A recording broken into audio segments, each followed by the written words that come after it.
No, it's working.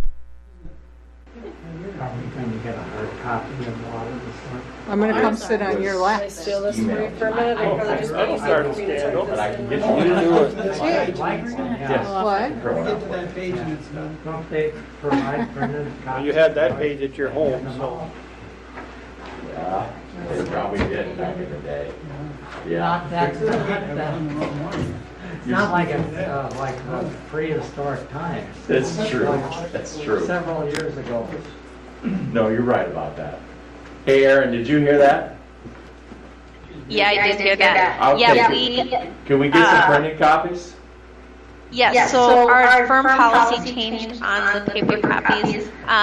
We can provide you paper copies, it's just at an additional charge. We realized that a lot of people prefer to have them electronically, and we would go to the city offices the next year and still see the box of audit reports sitting there from the prior year. So the amount of paper that we use every year was just insane. So we're trying to move more environmentally friendly, and that. So yes, we can provide paper copies at an additional charge, or a lot of cities are just printing their own. Like Eric said, and he can print one for you, either or. It sounds like it's an additional charge from Abdo, so if you want me to do that, we can. Or I can just print copies for you if you want a hard copy. Or if you want to give me a ream of paper, I'll print it out. I'll let you know, Aaron, if we want to print a copy. I need an Okay. intro That pass. sounds good. Thank you. Don't have. I understand. I got the boss one Because I in printed there, out and he both got it, the draft of the audit and the file of the audit myself. So I did mark I out just which read one. it. Yeah, that's what I find. I know, I'm sorry about that. Percent?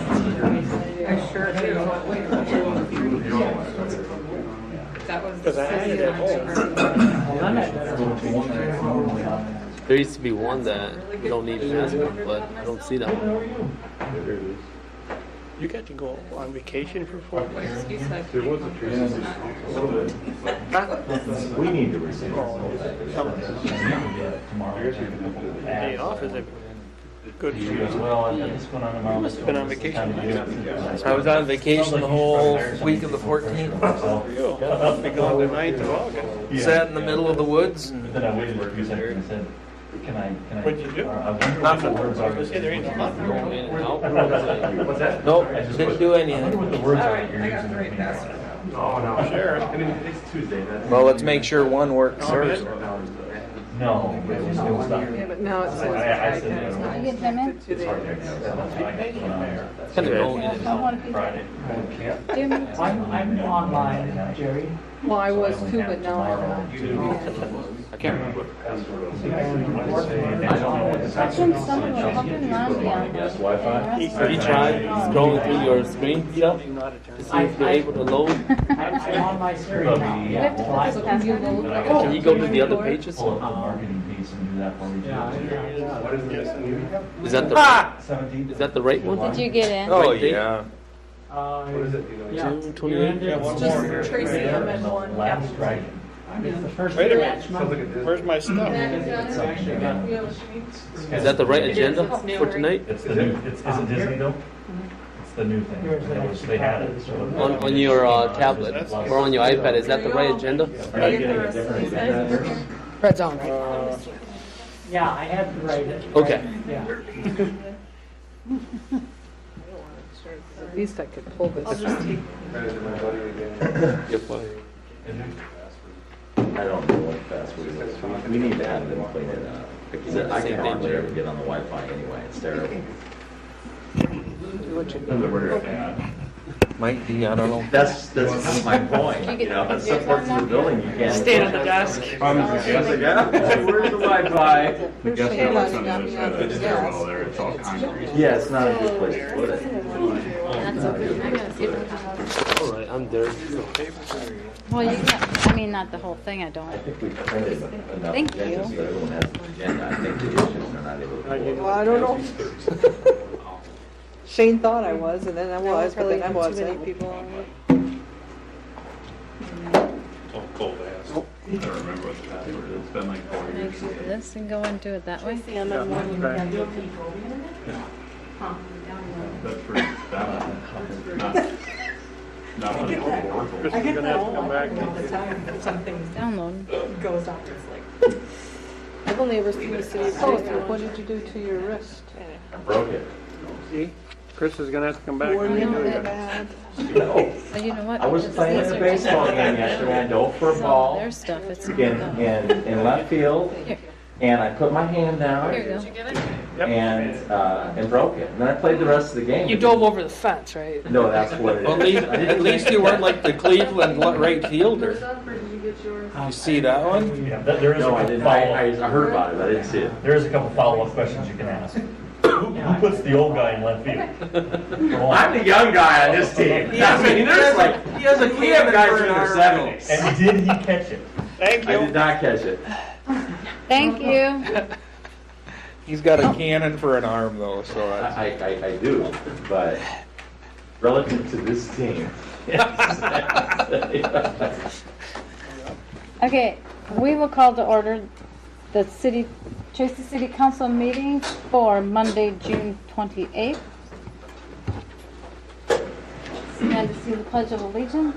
I pledge allegiance to the flag of the United States of America and to the republic for which it stands, one nation under God, indivisible, with liberty and justice for all.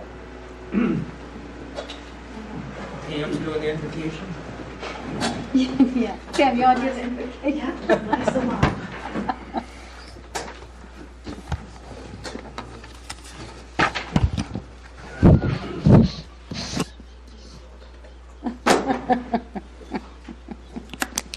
Do we have any corrections to the agenda? Let him read No, Mayor, I'm sorry. I'm sorry. We don't have any corrections to the agenda. I'm laughing about something else. I know. Not about that. Motion to approve is written. Second. First and second, all those in favor? Aye. Opposed? Motion carries. Is there anybody in the audience that would like to talk about something that is not on the agenda? Seeing none. Well, since we have to wait for the public hearing, but how long is she going to take? Aaron, how long do you think you'll take? It can range from 20 to 30 minutes, depending on questions or how much detail we want to get into. We can fill them with staff reports and the consent calendar until we get to the public hearings. If you'd like to do that. It sounds like she'll be a little longer than 50 Okay.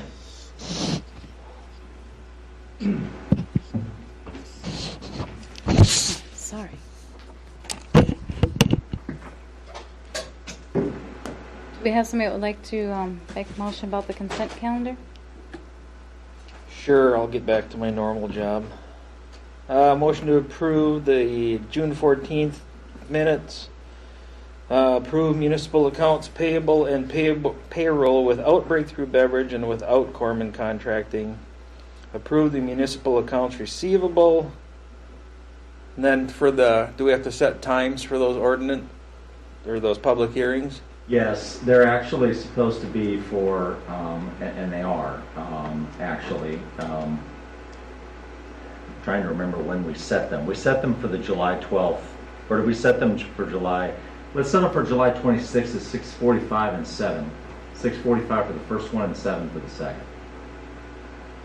All right. I couldn't remember if we did it for the 12th or the 26th, but the 26th gives plenty of time. So that's the motion. Second. First and second, any discussion? Okay, I have one question because somebody's asked me. Yep. So regarding the alcohol consumption on the public property, Yep. where is that for? It's just basically, we have a current ordinance on the books from 1957 that says that there is no consumption on any city-owned property or any public property. And it's really kind of intended to avoid kind of public intoxication and things like that. But we've in the past given permits, related to boxcar days or a whole variety of things for alcohol consumption in public parks and other public property. And so this is basically to clarify, this ordinance we're not exactly sure, but our intent essentially is to modify it so that it would allow you to do it by permit. So it wouldn't be allowed unless the city council would allow it, but it would, right now, it's just a blanket ban. And we're violating it currently in some cases, and so it's one of these things where we're trying to clean it up for what we do as opposed to what it says. Okay, perfect. And I got a question. Research on that. Yeah, we've done some research already in some other cities that have some other ordinances, and yes, we will provide all the background information before in your council packet for the public hearing. The public hearing will give us a chance to hear from the public, and also you all can discuss, is this something you want to do and in what form, in the meeting at that time. But this is just to set the public hearing date, that's it. Okay. Are Ron? these, Eric, you and I talked, are these regulations posted at the parks? Swift Lake doesn't have it. I don't think we post it, generally speaking. That's part of the issue. Swift Lake Park is a good example of that. So people are camping out there and, there's no way people aren't drinking around the campfire at night, but technically it's not allowed. So there's a lot of situations where we have a law on the books that we don't really enforce in the way that we should, and so it begs the question, should we modify it to make more sense for today's times, is what it is. Shane, didn't we have it posted at Central Park at one time? Just the park closes at 10 is the only thing I've seen in there. No, Central. Yeah, that's Okay, the only sign that Okay. at least since I've been here. I don't, unless there's something in the past, but. Then my question, you said they'd have to come and get a city permit to, does that mean for Swift Park too then? Because that's going to be a tough deal. Well, that may not be the thing that you want to do in that case. These are the nuances that we need to kind of work through to figure out, because you might want to give a permit for a special event, for example. Somebody wanted to do, I don't know, whatever it happens to be. But maybe there's some places you want to allow it, like maybe at Swift Lake Park. I don't know, we haven't quite figured that out yet. We just know that, we're in this weird situation where we're not really following our own ordinances, and it's really old and doesn't make sense for today, and we just want to clean it up, especially since Boxcar Days and the Aloha Night is coming up. We want to clean that up so that those things aren't an issue.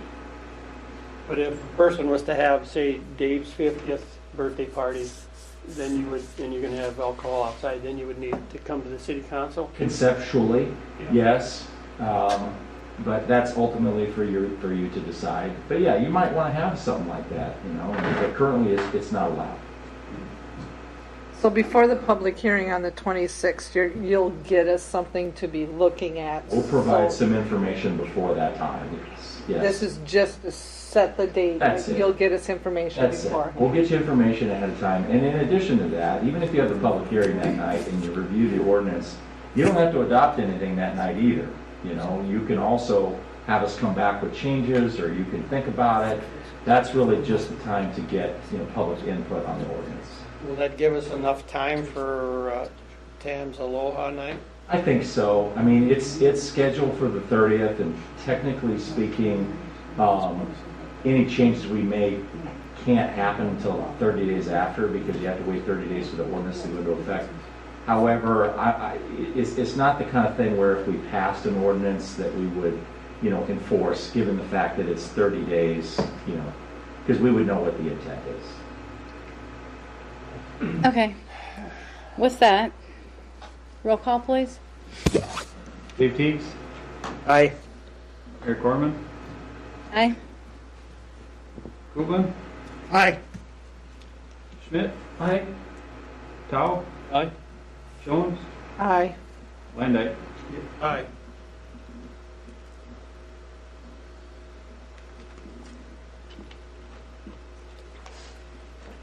Does somebody want to do the accounts payable with Breakthrough and with Corman Contracting? We got to do them separately so we can vote properly. I'll do breakthrough. I'll make the motion to pay breakthrough. Okay. Second. Okay, roll call, please. Landau? Aye. Jones? Aye. Tao? Aye. Schmidt? Yes. Koopman? Aye. Gorman? Aye. Then make a motion to approve Corman Contracting's payment. Second. Any discussion? Roll call, please. Koopman? Aye. Schmidt? Yes. Tao? Aye. Jones? Aye. Mayor Corman? Abstain. Yeah. Teets? Aye. Landay? Aye. Okay.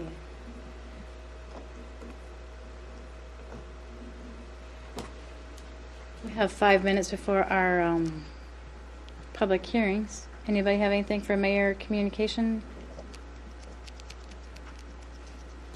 What? What?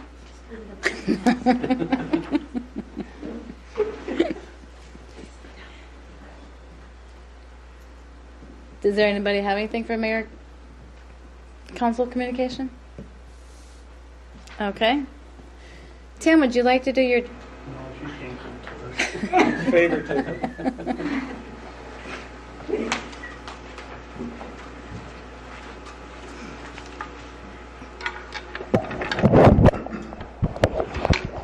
So we had a good month. Is this thing on? It's just you. We had a good month in June. In May.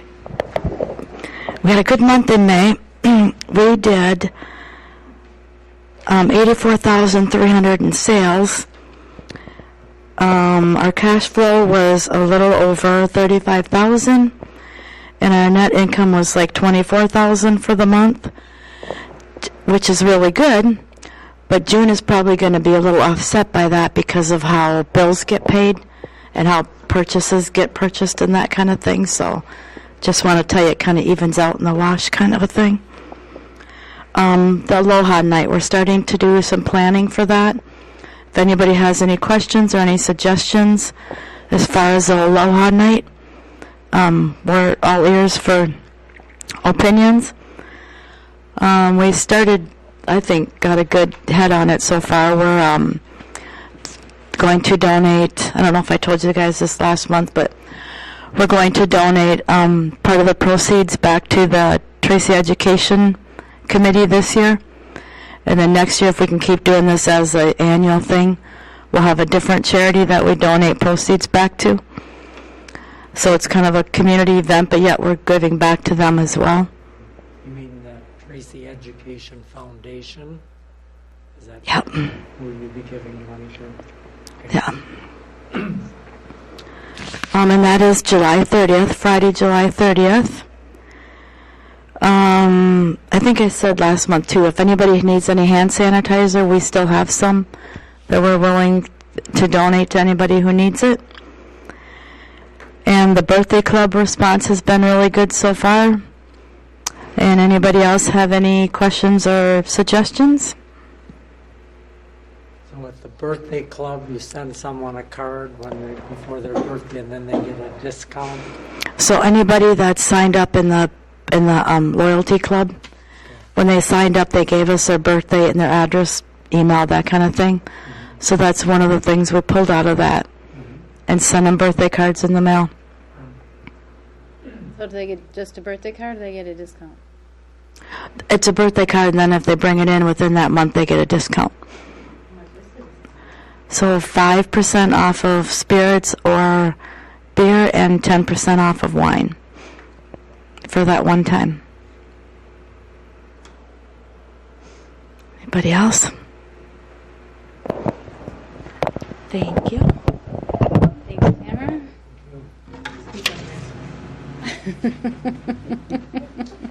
She said speak up next time. That's good. This is good. Do we? Can we let that go through? We can probably open it. It's 6:45 on my computer. I think Yep. that's a little off. Okay, we have a public hearing for the sale of the EDA property located at 213 Elm Street. Jeff, do you want to talk about that? Do you need to talk about that? Actually, this is actually really simple because all we need is a motion to continue this until August 23rd. Oh. Because Okay. ultimately we don't have all the property is not fully surveyed and everything. The property owners are doing that ahead of time, and so we need a little time to make that happen. So it'll stay open until August 23rd. So that's all we need on this. It's just Okay. a motion to continue it. That's dependent on whether or not the surveyor, they're. Yeah, I mean, if we have to continue it again in August, we will. So busy, but. I'll make a motion to give the EDA the continuance on that property. Second. First and second, any discussion? Roll call, please. Deeks, Aye. Corman, Aye. Bootman, Aye. Schmidt, Yes. Carl, Jones, Aye. Landite. Aye.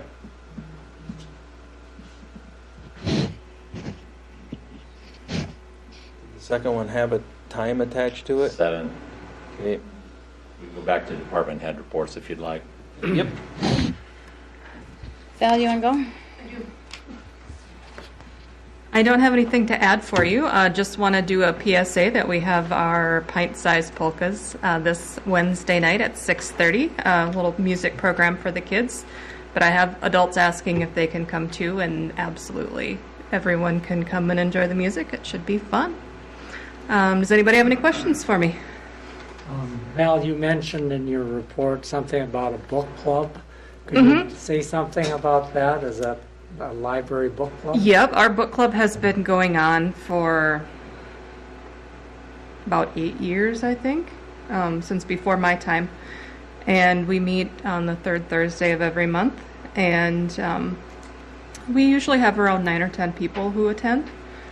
So it's a good size group for discussion. You know, you get too much bigger and people don't want to speak up. But yeah, we've added some new people, or people have left over the years, but it's a good group. And in August, we're actually going to be reading the book by Pamela Nowak. She's going to be coming in August, so it'll be fun.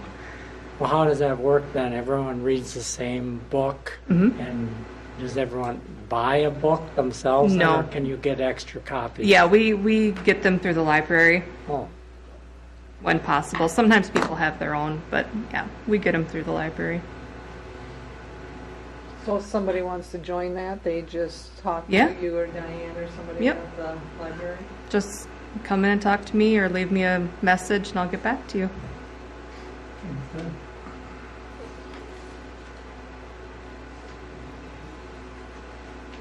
Anybody else? Thank you. Okay, Thanks, Val. Well, Jason, we got time for you too. Spectacular. I don't have anything to add to my report if you have questions about it. So, I don't think your report made it in the packet. Oh. Chief, Because because separate email. We all it was, Yeah, it was separate email. You sent it in after the So- report was, the agenda was already sent out. So you'll have to talk about it. all right, so, calls for May were down by, about 15, 16 from the year before. I had a little bit of an issue I tried to explain with the incident report, and that we had 46 nuisance ordinances, and for some reason it only calculated 27 of them. So, and that was mainly my report, talked about the public nuisance ordinance. May public nuisance ordinance resulted in 46 warnings, which were hand distributed. In June, when we reevaluated, 38 of the 46 warnings were taken care of satisfactorily. 5 properties were issued administrative citations. 3 properties took care of the listed issue but had new issues. And 8 properties were discovered to have a new public nuisance ordinance, and warnings were hand distributed for them, which should be taken care of by July 1st. So. And then both my full-time officers did a joint training with the Lyon County Sheriff's Office with simulations and scenarios, which was a good training, they said. So that's all I had on my report. So the nuisance system is working then? 38 out of 46, Yeah. that's good, I know, I'd say that was good. good rate. So, any other questions? And those final ones? National Night Out is coming up. It is the first Tuesday in August.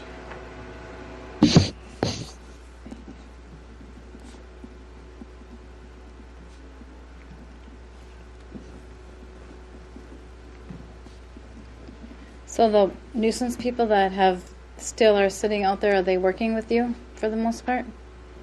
Some. So, all I can say is some are going to be difficult.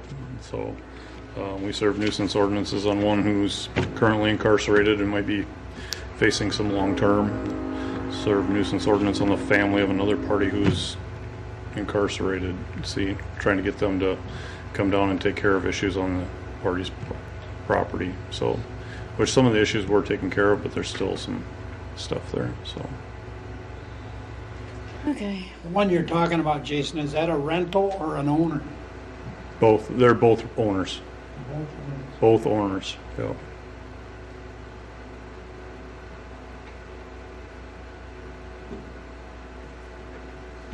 Keep up the good work with that. Thank you. Thank you.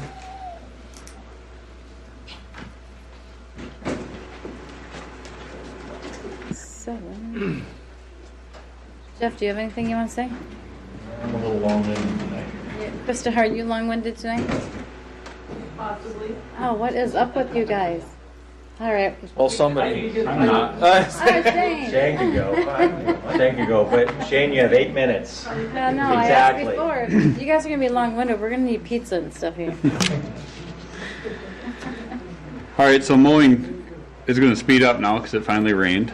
We'll add that to the list here.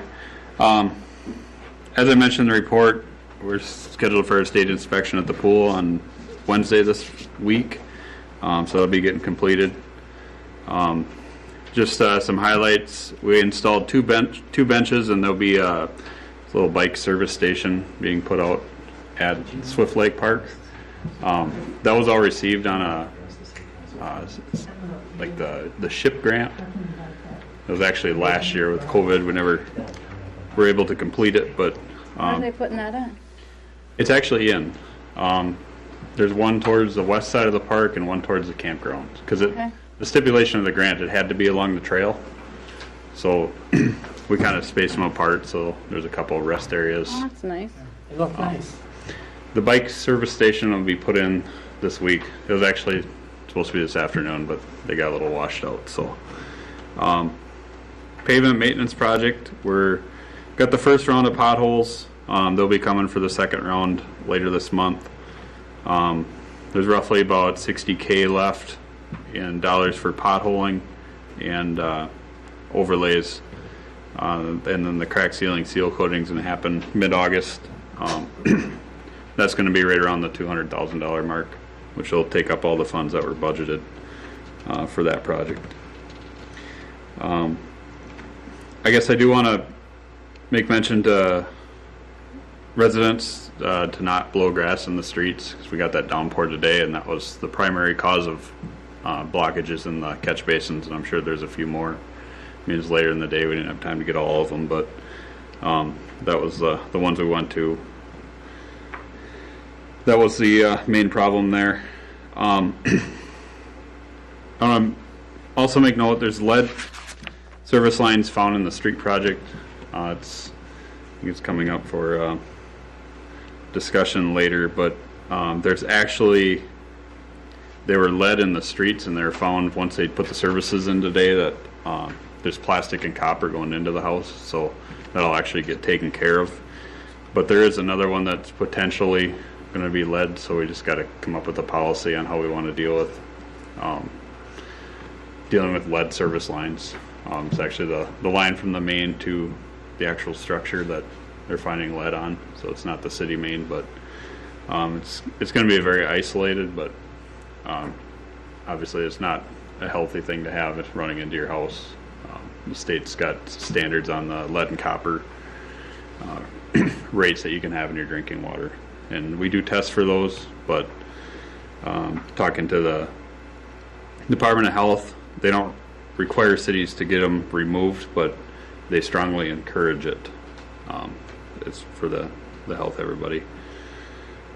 all the residents. So that's You're saying that from the sewer or the street line into the house is lead?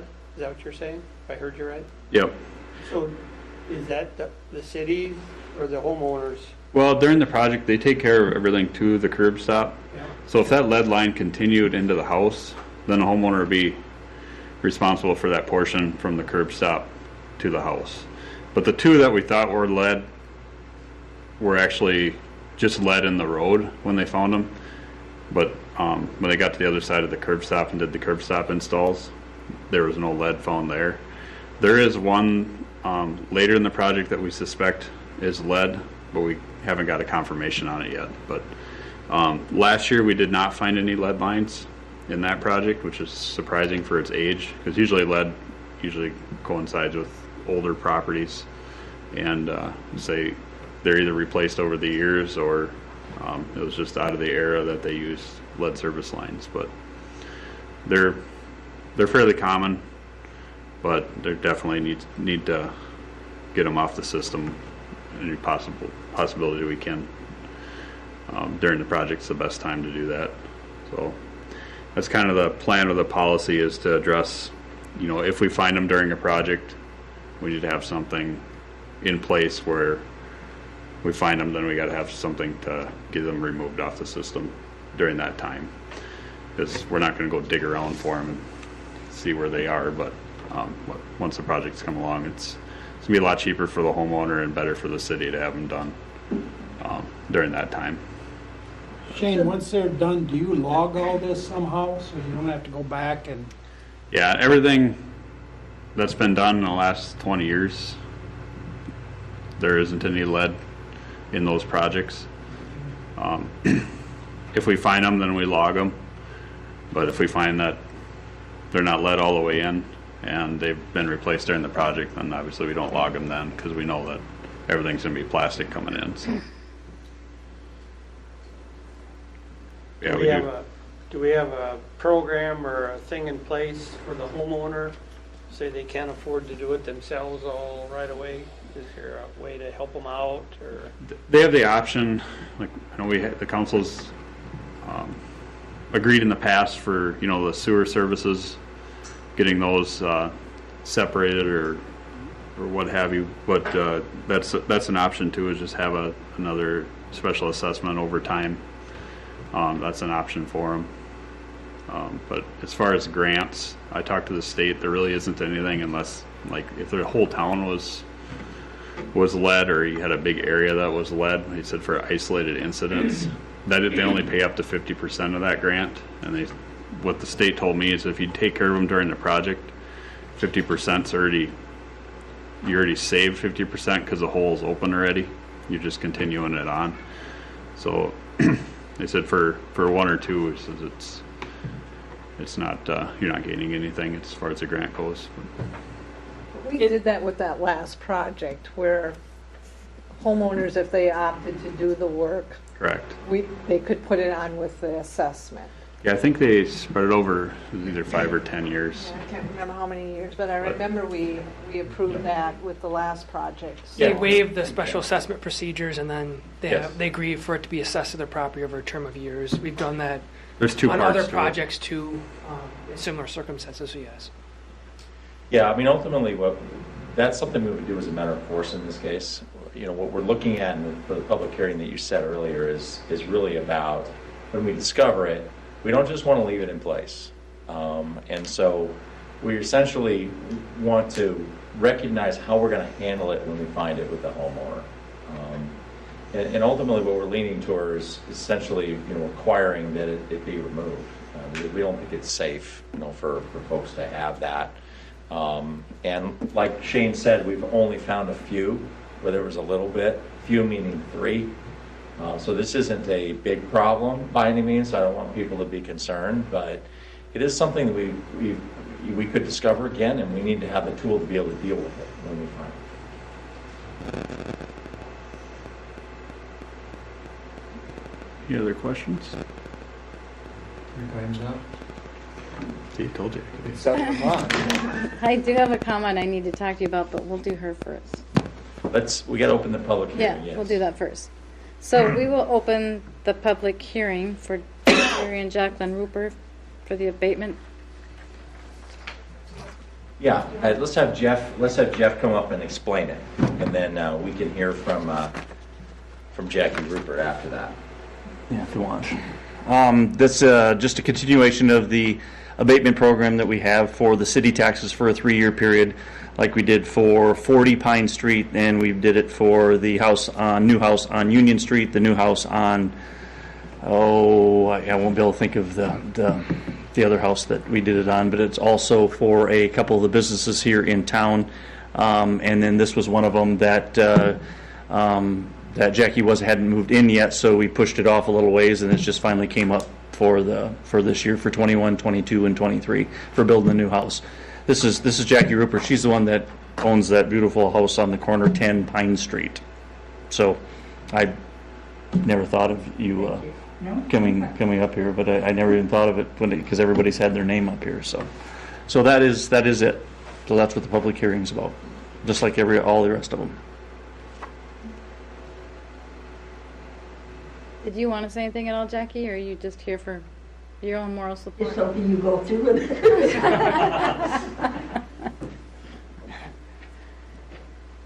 Looks very good, Jackie. Pardon? Looks very nice out there. The lawn. Now that has a new lawn and everything. New lawn. That my husband keeps telling me he's mowing. I'll make the motion that we approve Resolution 2021-68 for the abatement for Gary and Jackie Rupert's Second. property. Can I ask a question? Sure. Where it states the taxes 2021, 2022, 2023, is that payable in those years? Yes. Okay. Yeah. City portion. Yeah, I was Right, going to say, right. it's the city portion. Yeah, city portion. It's, in this case, Eric and I talked about it actually today, and in this case, it was, Jackie's been in there for, going on a year now already, and then they only assess the property by taxes, every couple of years. So they're you're getting a little bit of a free fall because of the assessor's office didn't come out and assess that property right away, which is fine, doesn't hurt us and helps her. Yep. So we had a first and second. Any other discussion? Roll call, please. Landay? Yes. Jones? Aye. Dow? Aye. Schmidt? Aye. Koopman? Aye. Corman? Aye. Eads? Aye. Carried. Thank you for coming to Tracy, Jackie. Thank you for allowing that to happen. Welcome to Tracy. Thank you. Thank you. I think we should go to the audit presentation Okay. now, if that's okay. Yeah. I'm going to take Erin. This is Erin, and she is from Abdo Eichenmeyer's, our auditor. And I'm going to move this around so that she can actually, I'm trying to put the screen on so she can actually see at least some of you for what it's worth. And you'll be able to see up here on the screen her presentation as well. And with that, Erin, I can turn it over to you. Yeah, that sounds good. Good evening, everyone. Can everyone see my screen? Yep. Yes. All right, perfect. Well, thank you so much for having me tonight. My name is Erin Enstead. I am a manager at Abdo Eichenmeyer's and have been in charge of the City of Tracy's audit for however long we've been doing it now, maybe 6-7 years.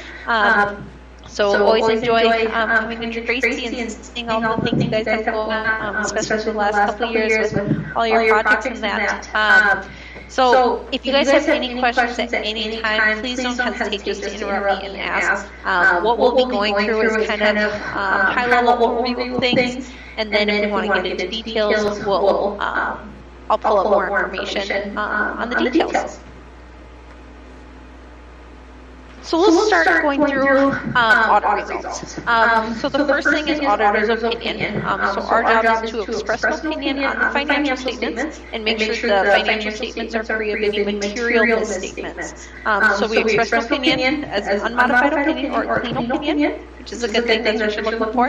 And then also the second thing is to, like I said, make sure the financial statements are free of any material misstatements. So we don't test every transaction, we test sampling and then based on size of transactions as well there. So clean opinion, which is a good thing.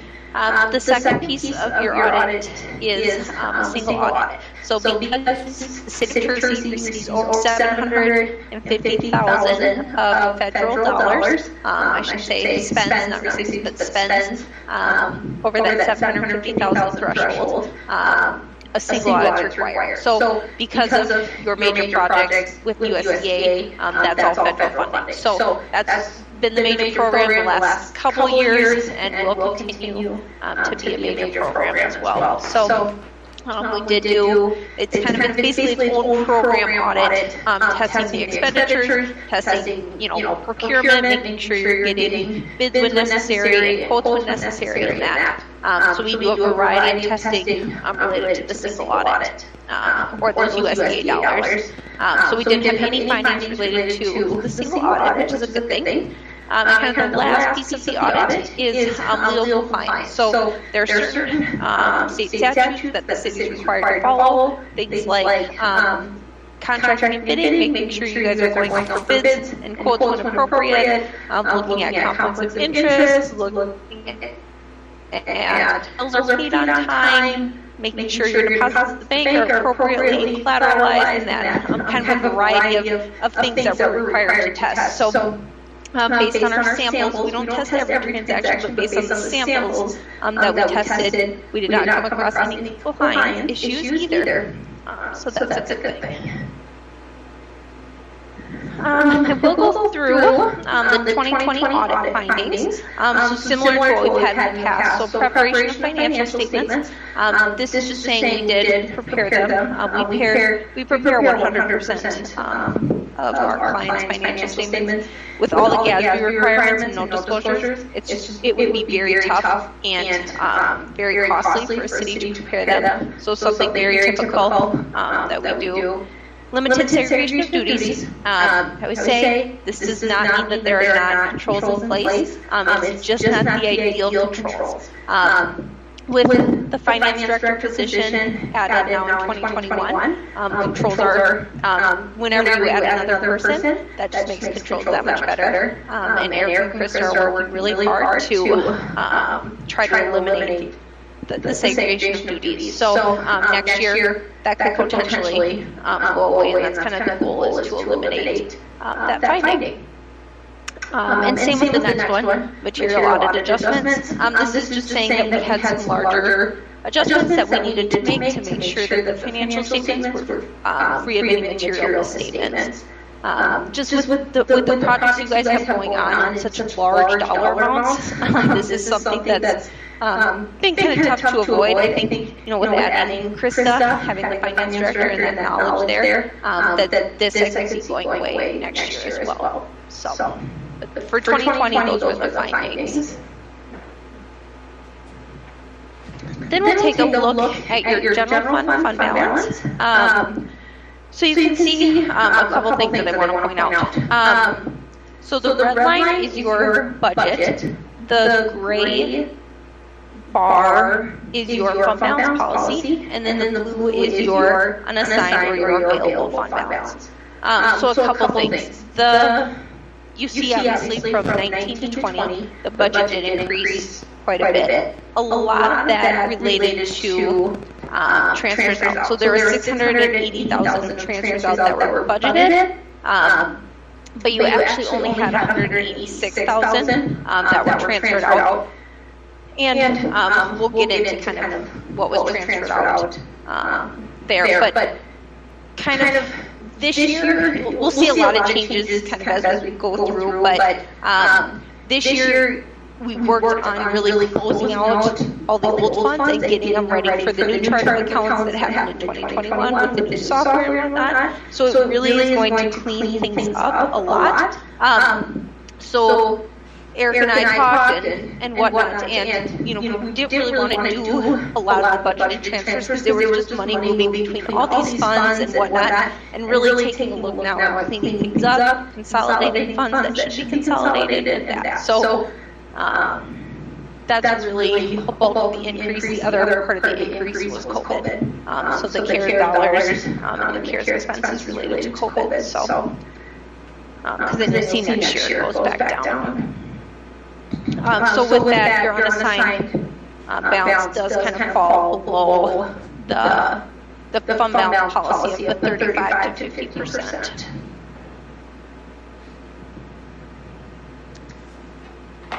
Then we'll take a look at your general fund budget to actual. So here you'll see your revenues were under budget by about $242,000. Most of that relates to $150,000 relates to a FEMA grant that was budgeted, that the expenses and revenue weren't there, that maybe we thought they were, and then $73,000 in property taxes that were expected to be received and weren't. So those were the two major variances with the revenues there. And then you can see, like we had talked about on the previous slide, the transfers out of $186,000. So these transfers that were made were to eliminate the negative cash in a couple of funds. So in the past, we had just done basically an interfund transfer or interfund loan between these funds to cover the negative cash balance. This year we talked about it and we said, okay, let's clean it up so going forward we can really see how these funds are operating and whatnot. So the biggest ones were $88,000 to the liquor store fund to eliminate that negative cash. And this has been from many years past kind of going forward. So that's where we decided, okay, let's do a permanent transfer, eliminate that cash deficit, and then it's clean going forward. And you can really see how the liquor stores are cash flowing on a yearly basis now. And then the other one was $36,000 to the deputy registrar license to eliminate that cash deficit. Those were the two major transfers that were made out of the general fund. So overall, your net change in fund balance was a decrease of $217,000 in the general fund, and like I said, a bulk of that related to that transfer out there.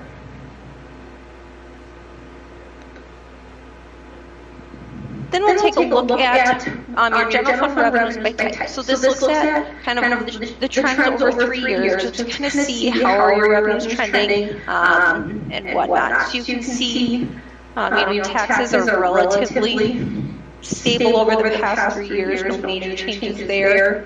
Intergovernmentals, this is like your LGA, FEMA grants, CARES dollars that you received in 2020. So the increase in 2019 related to FEMA grants. So otherwise, it's usually pretty consistent. It's other than just those one-time grants that you receive. Erin, for the intergovernmental aid, what percentage of that is LGA, local government aid? Let me tell you.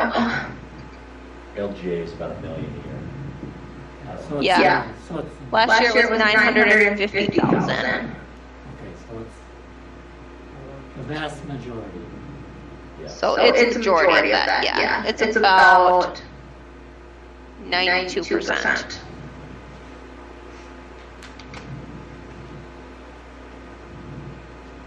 Not quite that. A little less than that, around 90%. But yes, that's the majority of your grants. So, and that's kind of what's up in the air of what the future for LGA funding with all these, the CARES money that went out, the ARPA funds that will be going out soon, coming up in 2020, and what does that look like for LGA? So something to definitely keep in mind when you're looking at future budgets and whatnot that we don't know what LGA will be doing. But yeah, when a city's really heavily dependent on LGA, we have some cities that are looking to increase their fund balance a little bit just to make up in the next, if in 3-4 years LGA does go down. That's something we look at. So something to consider. Over the past 10 years, LGA has been pretty consistent, but you never know when that could take a dip if the funding with all this COVID relief dollars would catch up with the state or the federal government. So.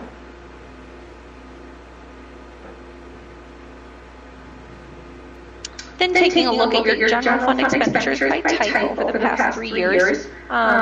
So probably the major thing would just be, or the only thing to point out is the general government, a lot of that, the increase related to COVID expenses, which were funded by the CARES dollars too. So other than that, Public Works has had kind of a steady increase over the past 3 years, and then economic development did have an increase as well this year.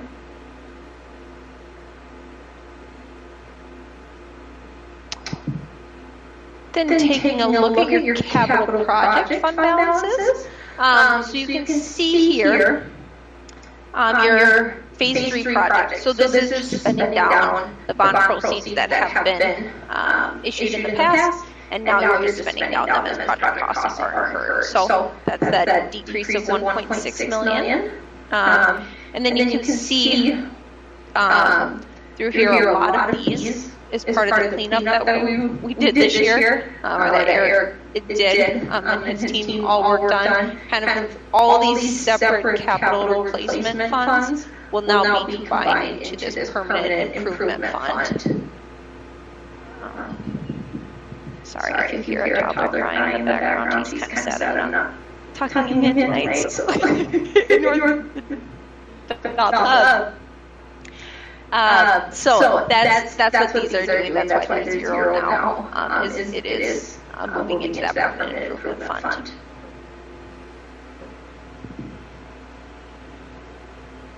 Then looking at your special revenue fund balances. So here you can see kind of the same thing. A lot of these are moving into, like the multi-purpose center will be moving into the general fund. Cemetery just combined all the cemetery funds into one. Aquatic center will be moved into the general fund as well.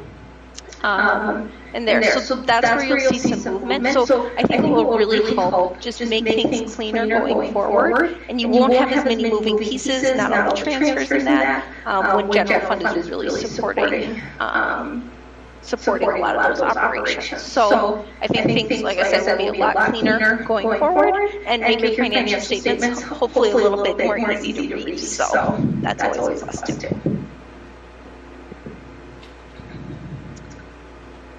Then taking a look at debt service funds. So these are debt payments that are paid back by taxes and special assessments. So this is really important when looking at, here's all your current outstanding debt, and then your payments over the next 10 years. So this is really important when helping, when looking at your future capital planning, to see, okay, when's a good time to issue debt. And a lot of times it's, okay, once one falls off, issue another one to keep your tax levy as steady as possible and don't have major increases and decreases in it. But really helpful when looking at planning projects. So you can kind of see a drop in 2026 and then 2029 as well.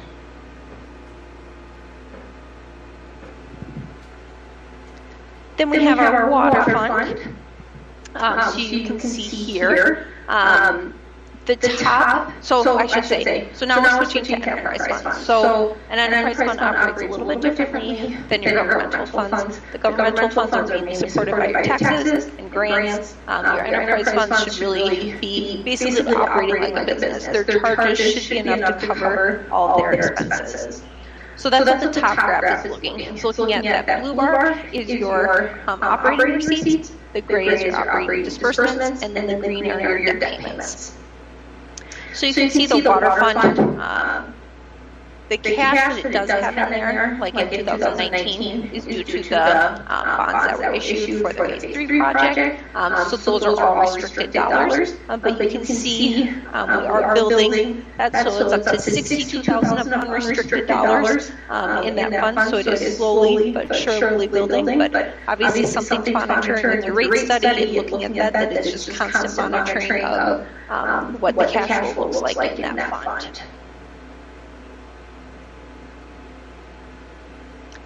Then looking at your sewer fund, so you can see here, in 2020, your operating receipts are covering your disbursements and your debt payments. So your sewer fund, in past trend too has had a healthy cash balance here. You can see that gray bar is the restricted cash at the bottom. Sorry, I should have said with the previous one. Jumped a little ahead of myself. The blue, the green bar down here is your unrestricted cash. Gray is your restricted, and then the blue line is your minimum target cash balance. So what this is 50% of operating expenses plus next year's debt service payments. So it's not something that you have to have. It's just kind of an idea of where you might want your cash balance to be. Sorry, I didn't explain that in the last one. But Say, Aaron, how does Tracy's sewer and water rates compare with the other communities that you audit? Are they average, above average? So that would be probably best found in that utility rate study when we looked at comparing your city to other cities. I can't remember. Eric, do you remember off the top of your head what cities you compared to? We benchmarked against a few, and I don't remember all of them exactly. I do know that we were higher than most of them, but not all of them. Yeah. I haven't benchmarked it since our rate change at the beginning of the year. We probably should do that again. Well, that's because we're probably doing more projects than most cities. Yeah, in reality, the rates are, and what you can see in the water in particular is that we had a negative, unrestricted cash balance, and by the end of 2020, we brought it up to a positive one again. And you might remember we had a discussion last fall about transferring some money from the sewer fund to the water fund to kind of help, move that cash balance up, and that's budgeted to happen this year. But, we're in a situation where we historically, when we made money in the water fund, we just kept transferring that money out to the general fund because the general fund wasn't covering, taxes weren't covering all of our obligations in the general fund. And then we take all the money in the general fund and we transfer that out to the aquatic center, the multipurpose center, the liquor store, and all these other things. She had all this money, cash moving around. And so what that meant was that everything in the water fund got depleted. So then when we had all those debt payments that came on, because the street project, like you just said, we didn't have any extra room. And so, we're having to address the rates because, we're in a situation we don't have that extra cash. And we have all these new debt payments because of the street project. And that's essentially, in a nutshell, what happened. You are correct. Yeah, there's definitely some challenges in monitoring that are coming from obviously the water fund, as you can see. Like I said, just monitoring that and seeing what that looks like very closely. Because ideally you don't want to operate at a negative cash, obviously. You want that to be self-supported, but you're also digging yourself out of a hole that it's not going to change overnight too. So kind of understanding that balance too, that it will take time, but looking at doing that transfer and whatnot will help boost that up, definitely.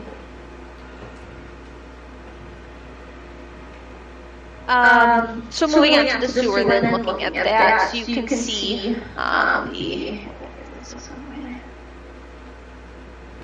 so you can see here your operating receipts are covering your disbursements and your debt payments, and then down here with your cash balance, you can see the grades are restricted, but even outside of your restricted, you're having good positive cash flow there.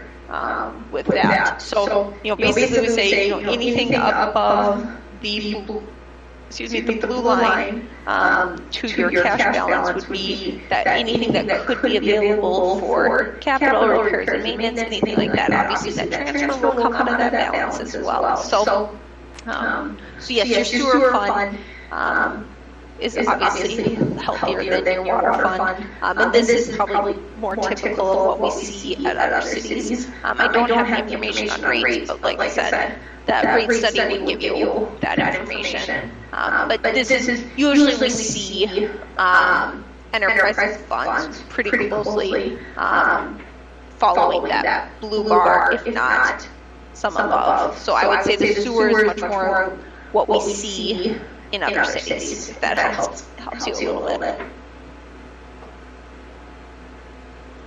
Then looking at storm fund, so we'll quick go. This is something, this is a new fund to the city, and that, so there are, we're not any charges in 19 or 20.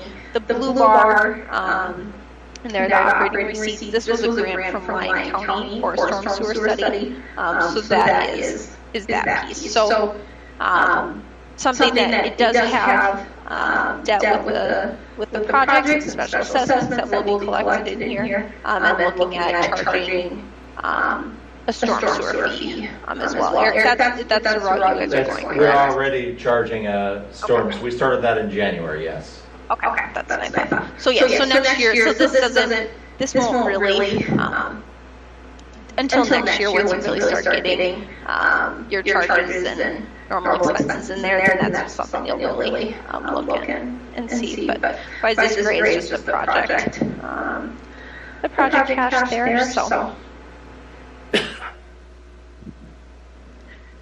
So now looking at the liquor fund, so you can see, over the past 4 years, the operating receipts and operating disbursements very closely aligned up top.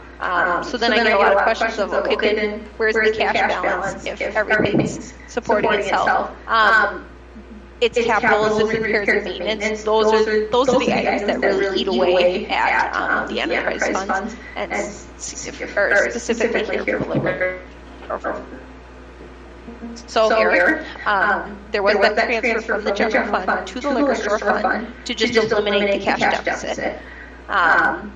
So you can see here, there was no cash flow, and actually technically it was negative because it owed money to other funds. But it did have a zero cash balance. But now it really doesn't. It doesn't owe money to any other fund. So now you're really starting fresh, starting in 2021, and we'll kind of be able to see how that cash balance increases or decreases. Let me just add something to that, Aaron, real quick. So a lot of that in 2020, of course, was the new liquor store. We had to loan some money to the fund that the fund is paying back. And then over the years, more money was taken out of the liquor store fund than they actually made. And so that's why you ended up having this negative, fund balance. But the idea, again, starting fresh, we are exceeding our top line and our bottom line numbers through May this year at the liquor store in terms of cash flow. And so, cross our fingers if we, keep the trend going. And we're working on, some of our inventory costs too, have been a little higher, and so we're working on getting that number down. It's much better this year than it has been in recent years, and so it's going to be a trend that you're going to see that, it's almost like January 1st is kind of the dividing line in the sand, where it's like we're just going to wipe the slate clean, start now, know exactly what we have moving forward, and the liquor store's doing pretty well this year.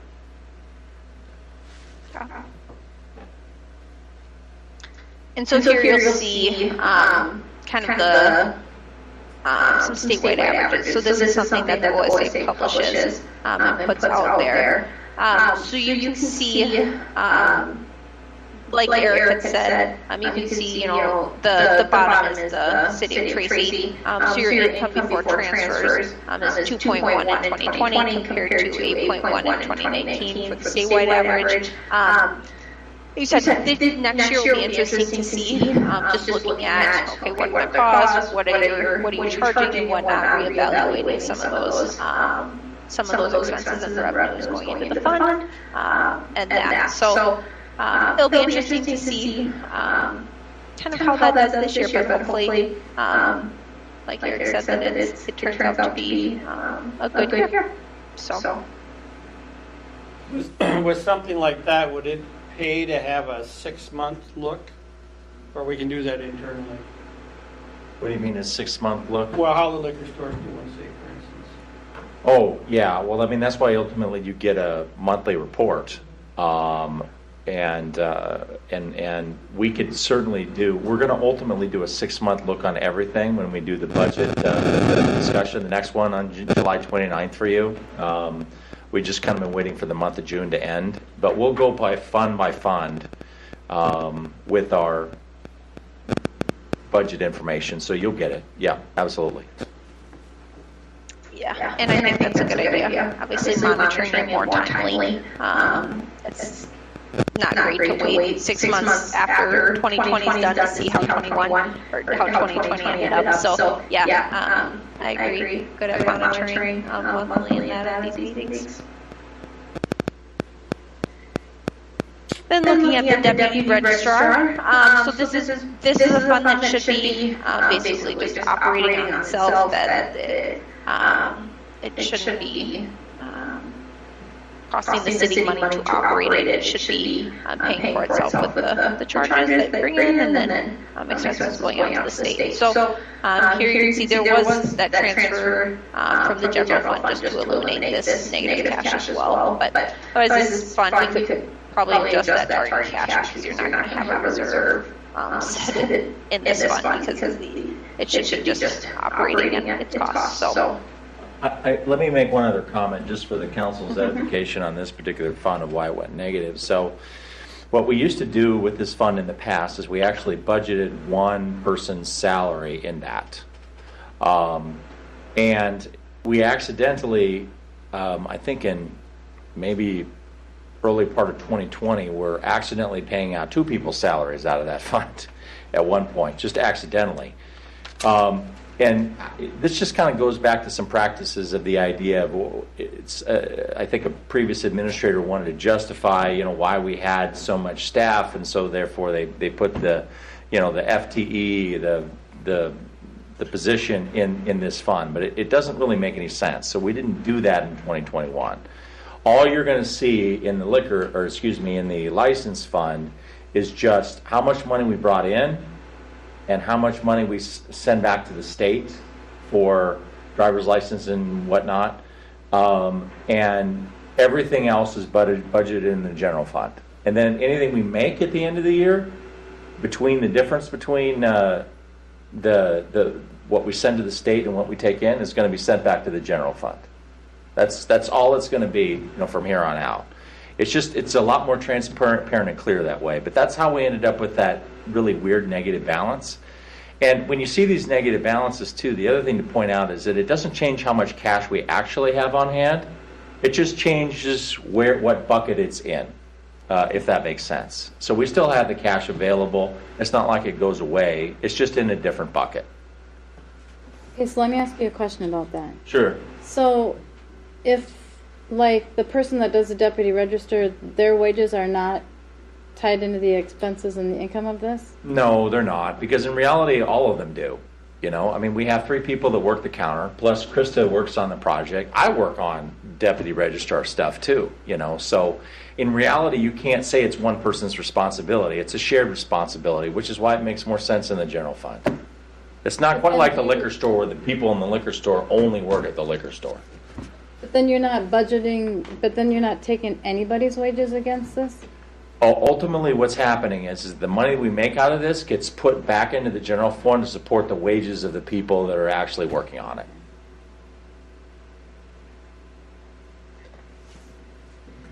Yeah, so the expense will come out of the general fund, and then, like Eric said, the difference will go in. I agree. It's really tough to. You don't.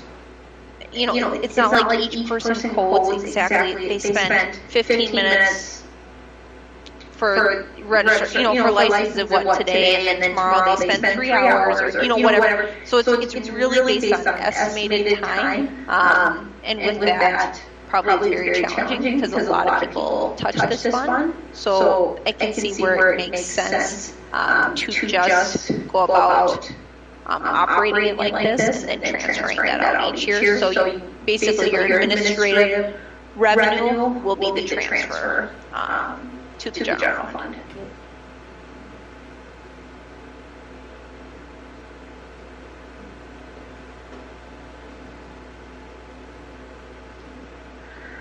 So now we'll look at a couple other, so this is O'Brien Court Fund.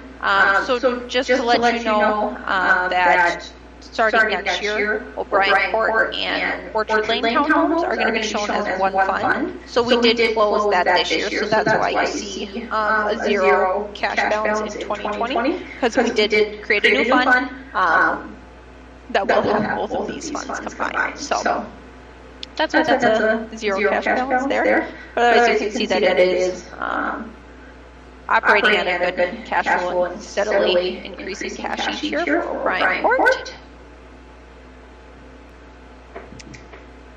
And then Orchard Lane, so here you have debt associated with Orchard Lane, so that green bar up here, so that green bar in gray operating disbursements is more than what is bringing in, and then obviously the cash flow is not quite as good with Orchard Lane there, but like I said, they will be combined going forward, but you'll see both of them as one.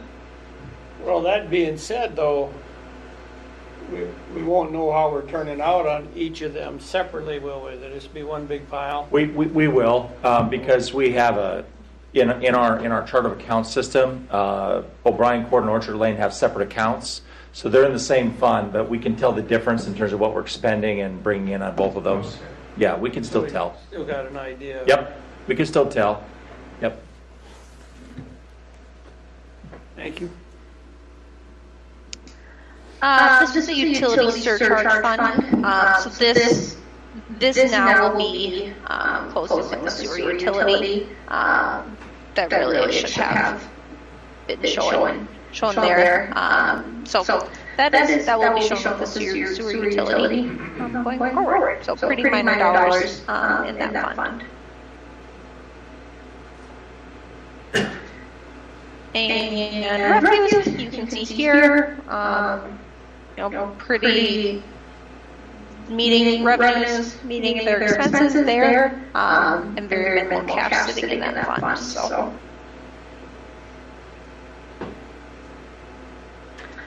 So now here's a good graph, like Eric had talked about before. When you're transferring money and whatnot, you're just moving it from one bucket to the other bucket, so your total cash is still the same. What your bank account says is what the city has, is just what bucket it's in.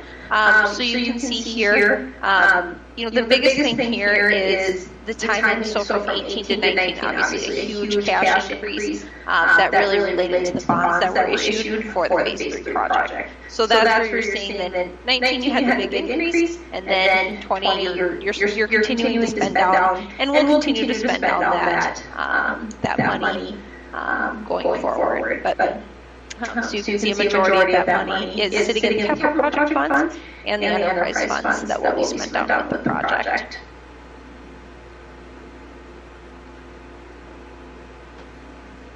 So now we'll look at some key ratios. So I always like to say this gives you an idea of where the city of Tracy sits compared to cities in the area and also cities similar in size. So Class 4 cities are any cities in the state under 10,000. So we get all this information from the state. Obviously, cities under 10,000 is a very wide range of cities, but gives you an idea. And then also cities in Lyon County. So you'll see the first one is tax rate. So this is something very typical that we see in cities your size is a little bit higher tax rate, and then you look at taxes per capita or kind of right in line. So the tax rate, because it has to do with market values, that's why it's higher, but then your taxes per capita kind of right in line with that Class 4 cities, following that trend, just the steady increase over the 4 years with the taxes. Then taking a look at your debt per capita. So obviously, with all the projects going on, you're taking on a lot of debt and things that needed to be done that had been done in a long time, but that comes at a cost. So that's where you see the increase from 18 to 19 is taking on that phase 3 debt there.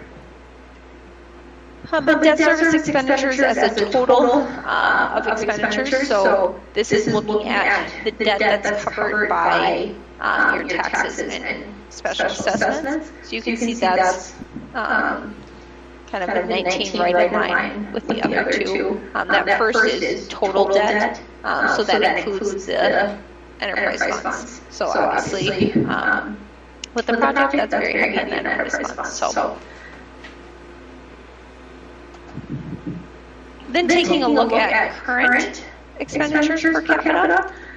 So you can see, really 17, 18, 19, pretty steady there. 2020 did increase. A lot of that was due to COVID-related funds. So we'll see that trend come up. We just don't have the 2020 information for the other two.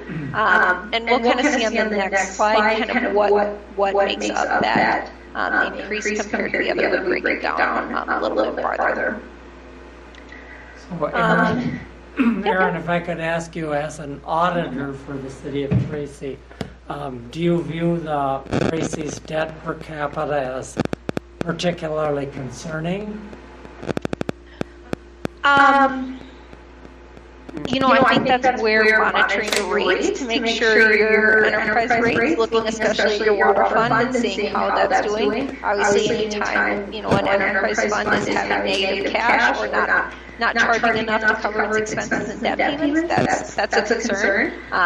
So really monitoring that very closely, and obviously, Eric is very aware of that and monitoring it. That it's not a concern as long as the funds can cover the expenses and the debt payments coming up. So monitoring it, looking at it, definitely I would say it's a red flag.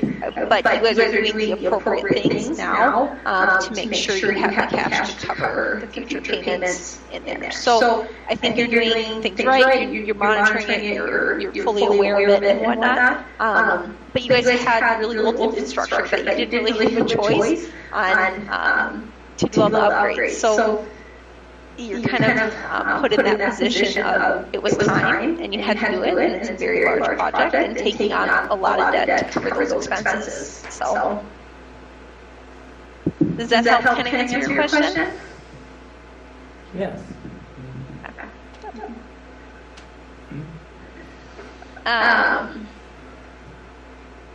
So looking at capital expenses here, capital totally depends on the timing of your payment or timing of your capital project. So obviously 2019 with phase 3, that was the big increase there. But otherwise just kind of a general idea of how City of Tracy compares to the others.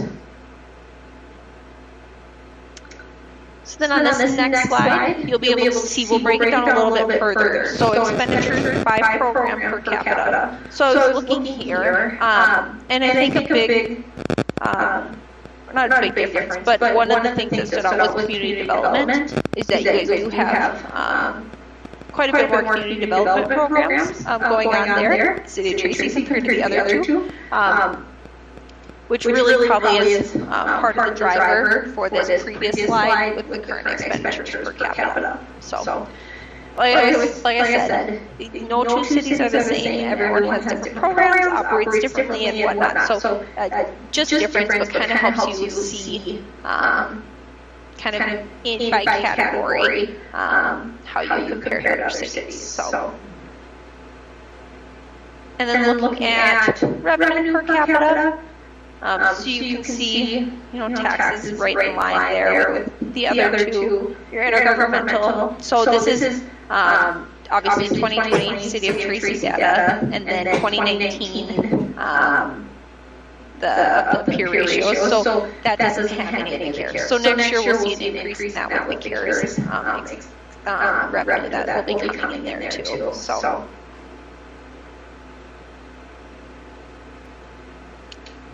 So now we'll take a look at your water and sewer fund debt service coverage. So this one here is actually the higher, the better. So it's saying how many times can your operating income cover your debt service payments. So the higher, the better. So that's where you said kind of like of a concern, seeing this trend going down is not great. So like I said, you're doing the things, you're aware of it, you're monitoring it and whatnot.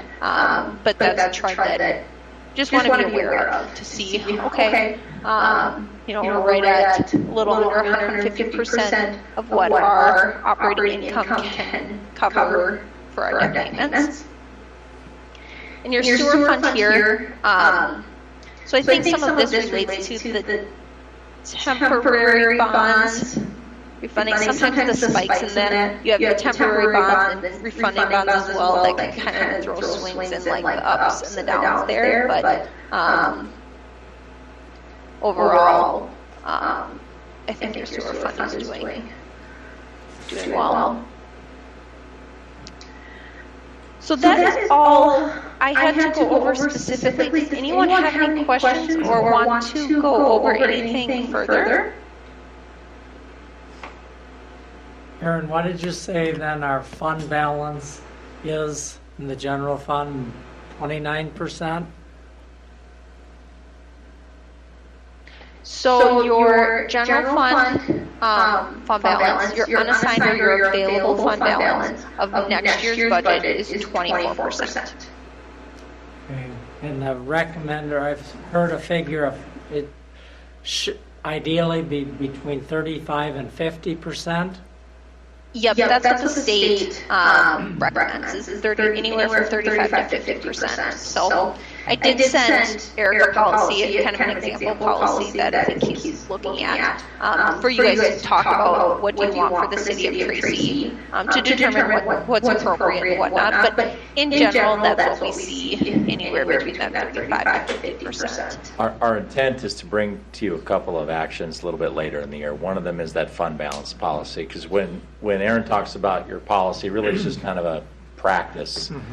So that you can adopt what a formal policy, how much you want in reserve in these funds, and also I'm gonna bring you back a policy with regard to how to handle capital improvements as well in terms of where they fit into the equation. But all that'll be part of the budget, for the fall. But yes, I mean it's a serious consideration. I mean in many cases, with the exception of the sewer fund. And that's ultimately where we're spending a little bit of cash to maintain the streets this year. But except in your sewer fund, we don't really have a healthy unrestricted fund balance anywhere.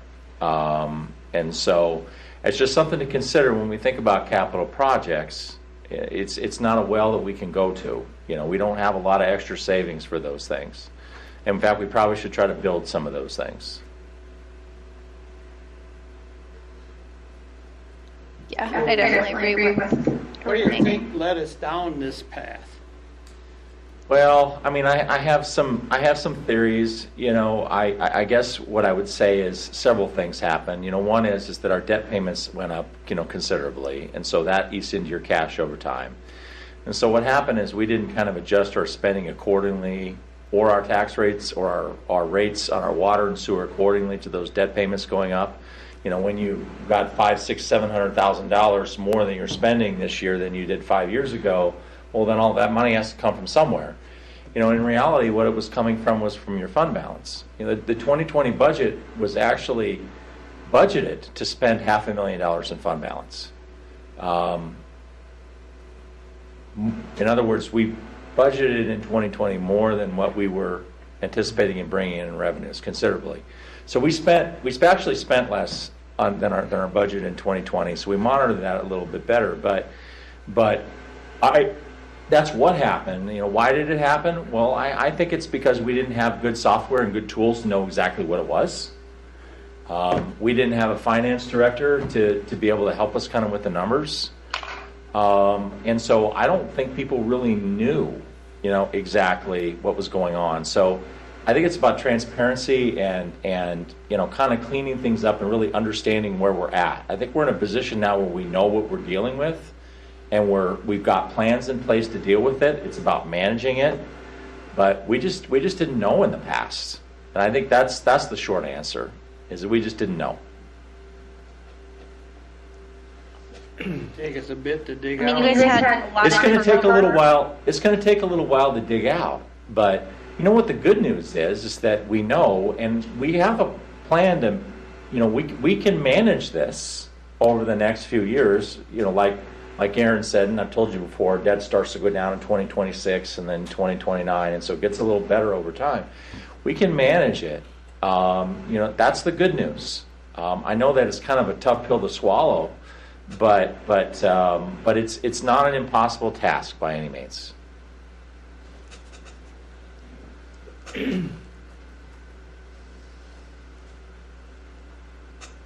Yeah, I think you guys, like I said, you're taking the appropriate steps. You had your utility rate analysis done, looking at your future capital planning. I mean, that's huge. It's the capital, it's all the repairs and maintenance that just eat away at city's reserves, and they're expensive. They're really expensive repairs, and things just cost a lot nowadays.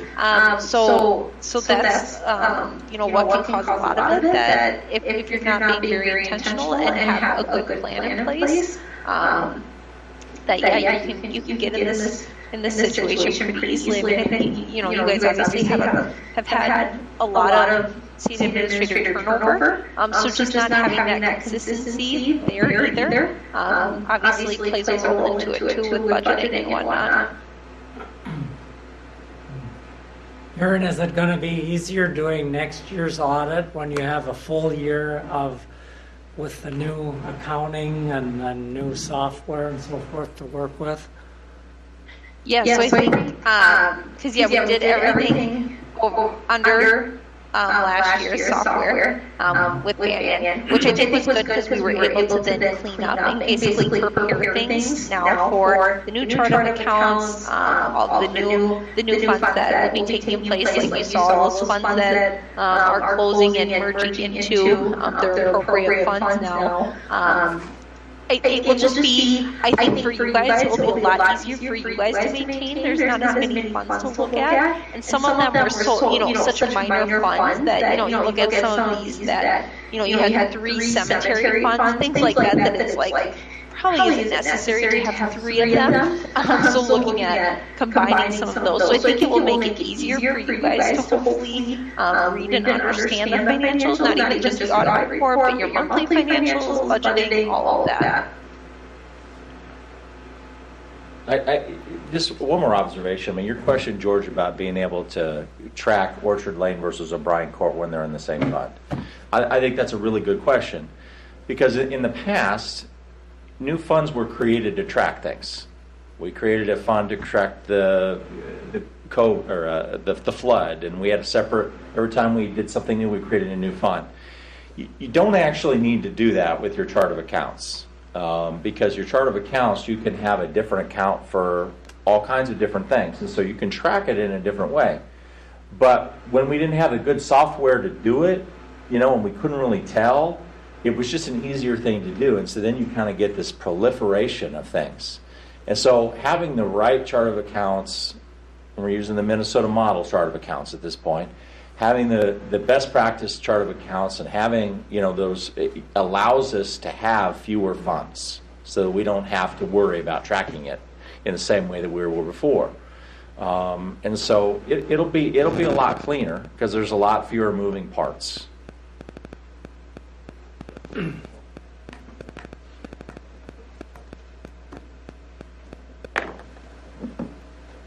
Anyone else have any other questions or want to dig into anything further?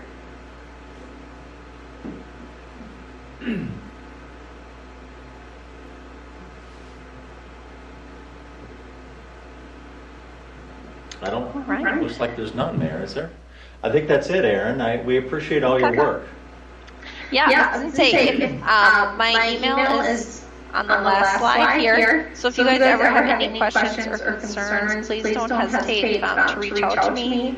And it was really nice getting to work with Eric and getting to know Krista on that. I think they're going to do a really good job for the city and whatnot. So it was really great working with them, and we had a lot of really good conversations and whatnot. So it's been great. So we appreciate working with you guys, and thank you for the opportunity. Thank you, Eric. Thank you. I'm going to shut you off now. Better say goodnight to that toddler now. I think he's sleeping finally. Oh, well, that's probably a good thing. That's a bonus. I've had a toddler before. Good night. That's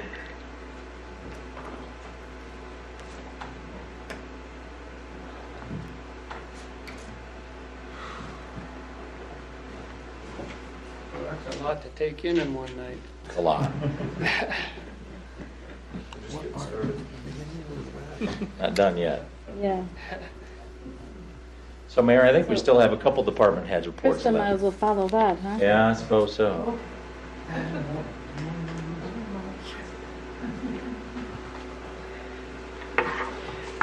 So, just thought I'd share a couple highlights from my monthly financial overview. With the utilities, following direction from the state, we can begin shutoffs again. So we will begin shutting off customers for non-payment beginning August 5th. So any customer that hasn't paid their 2 previous bills will be notified that their utilities will be shut off August 5th. So we'll get more communication sent out, probably posted on Facebook, things like that, so everyone knows and can expect that to be happening on the 5th. Krista, do you feel like not having that ability of the shut-off has increased our receivables on the utilities? Or? You know, that's a good question I don't really know the answer to. I haven't really looked back at where the aging has been since we were able to shut off. I can double check with Krista and see how she feels too, but I don't, in the last few months, it doesn't seem like it has, but I can look back too. So I don't know if that was part of the question or I didn't get the answer, but is there many issues you think we have where we might have to shut people off? I think there may be. I think there are some people that maybe have taken advantage of knowing that they couldn't be shut off. That's definitely something that I need to have Krista pull so we get an idea of where we're at and how many customers we're expecting when we get a little bit closer to the 5th of August.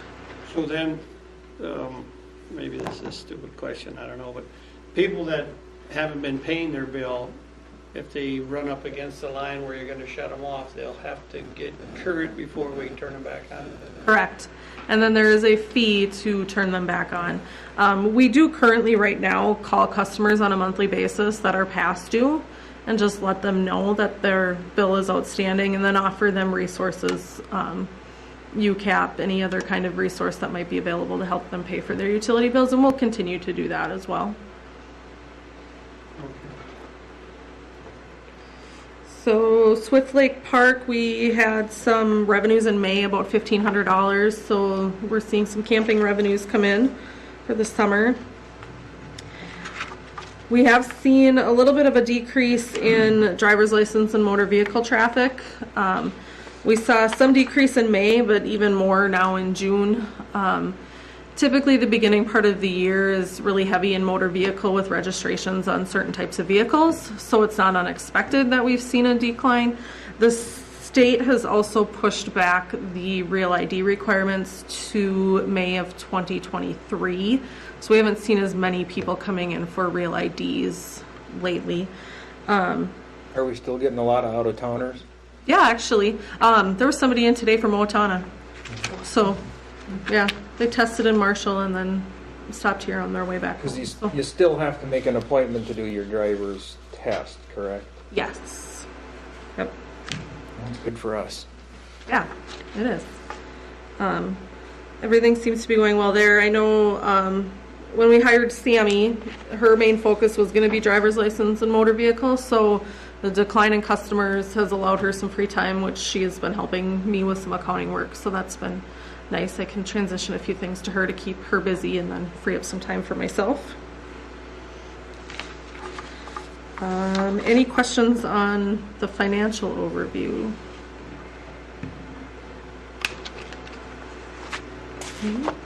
And one other thing that I wanted to run by tonight, we have received several requests for donations in the last few weeks from various organizations in Tracy.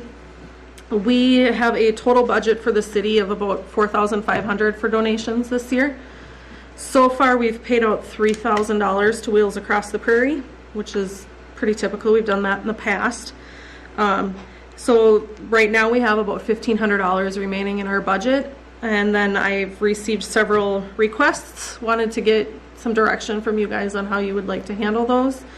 Wheels Across the Prairie asked for an additional $1,000, so to increase from $3,000 to $4,000. Relay for Life of Lyon County sent us a request for a donation. We did donate $250 last year. The Miss Tracy Scholarship Program through the Chamber has sent us a request for a donation anywhere from $10 to however much the city would like to donate. Prairie Home Hospice has also sent a request. I don't see where we've ever donated to that organization. Theirs, it appears, starts at about $500 and goes up from there. And then you get, with that comes some mention in their Light Up the Night brochures and their annual charity campaign that they do in their auction stuff, depending on how much you choose to donate. In the past, we have given National Night Out $1,000 for picnic table rentals. As Jason said, that'll be in August. And then the Southwest Initiative Foundation has also requested $1,000, and we've done that in the past as well. So right now, we're probably looking at $3,000 to $4,000 in requests, and we have about $1,500 available in the budget. So just looking for direction from the council. If you would like to amend that budget, we can, to include more, or how you'd like to kind of divvy up what we have left. Would you be able to easily pull from your system what we did in the past, to which organizations and how much? And then another column that would tell us this is what we've done so far this year for these organizations. This is what we already have for requests. So that if I see here we've donated to this organization in the past, but they just don't have the request in, I hate to have them lose out. You know what I'm saying? I can work on it. It's a little bit difficult with how the system was set up last year. I'll have to dig through some details, but I can pull it out to the best of my abilities. It was kind of all lumped in with a bunch of other contractual services. This year we have a specific line item for donations. We did not previously have that line item. So it's hard to tell when something came through as a donation because it was put in all these different places. But that being said, Jerry, if they haven't requested, I don't know that we need to worry about them where we have plenty of requests. Well, because if it's an organization that's kind of been counting, because we've been giving them $1,000 for how many years, but they don't come to the well because they don't need it for whatever their purpose is until September or October. Yeah. I hate to have us spend everything here. We have half the year left. If there's organizations that are used to us donated towards them. But we will do the best we can to find the information. I'm just saying that we can't guarantee that we're going to find 100% of the information. Is there a deadline by the time we have to spend this? No, not yet. No. So we got time for them to come to the well. Well, and I think for the wheels, we already we put a budgeted item in that for every year. Yeah, we've historically given them $3,000, so we included that in the budget for this year, anticipating that was going to happen. My recommendation would not be to give them additional under the circumstances. We have always given money to National Night Out too. That's virtually a city program, and so it'd be hard, not to do that. And we've always given money to the Southwest Initiative too. The rest has always been a little bit discretionary. We gave money to Relay for Life last year, because they specifically asked for it, and they had to cancel their event because of COVID. And the others, not as much in the past, but that's what I know about the history of that. I'll see what you come up with. Sure. Yeah, I will pull some information together and have it for our next meeting. All right. Any other questions for me tonight? Thank you.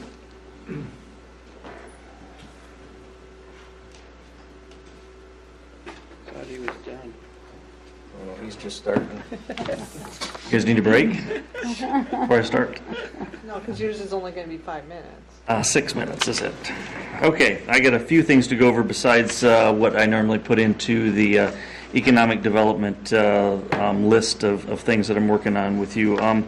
Just want to go over a few things with you. First of all, I'd like to go over our movie night that was held here a few weeks ago.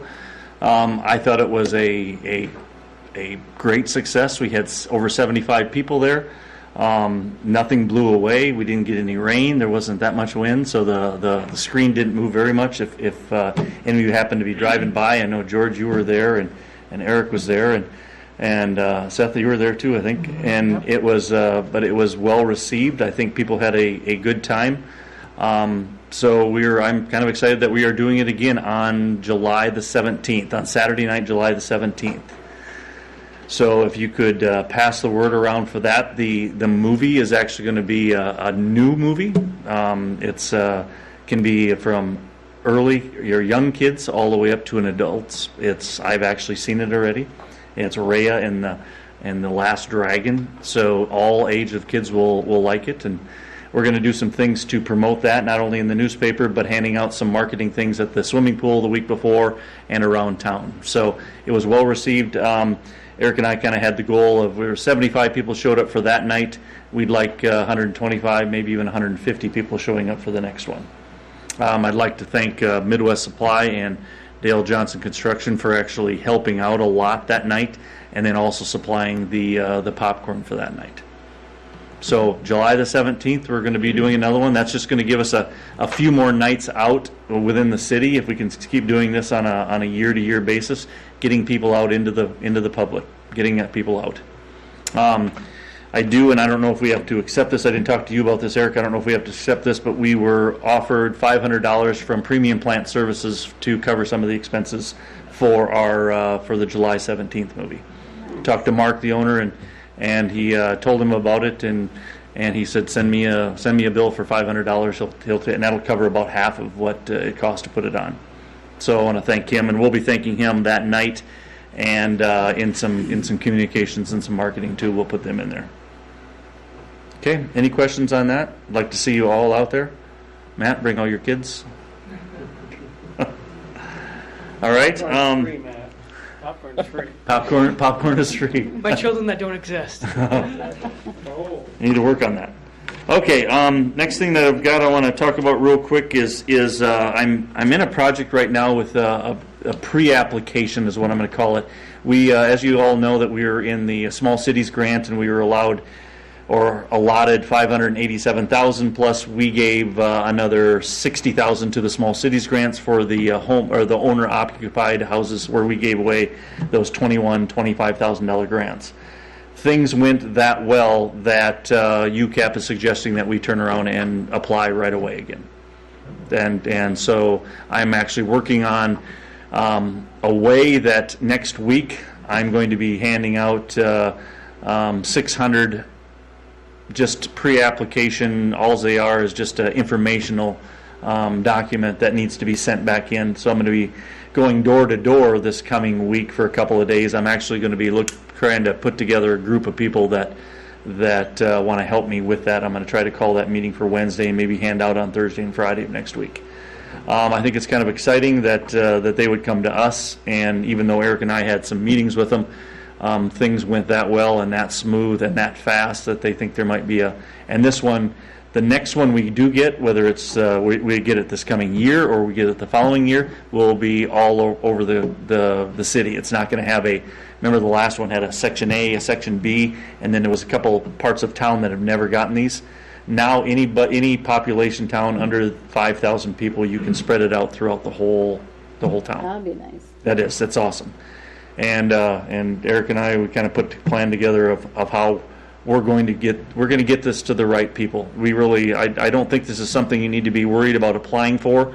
I think I actually proud of people that when they come out there and apply for this money and we can put it into their houses. I think it shows a community spirit, and it shows looking up for yourself. So I'm going to be doing that this coming week. I got 650 copies sitting upstairs, so we're going to be handing those out. George. I'm trying to help. I know. I figured you would, and I appreciate that. So if you want to talk about that a little bit with some groups that you're in. Next thing that I'd like to talk about real quick is this is just an email that I think it made it into your packet, but I do want to read it. Not only did the first night that we sold the swimming lessons, we hit 7,800, and then there was actually another 300 or 400 that came in later for swimming lessons, which is something that they hadn't seen before. This is all new to me, so I'm just going off of what the experts are saying. Shannon's telling me is how it went last year, and they'd never seen that many at the opening night. Then that turns out, and then we had the perfect storm come when it opened up.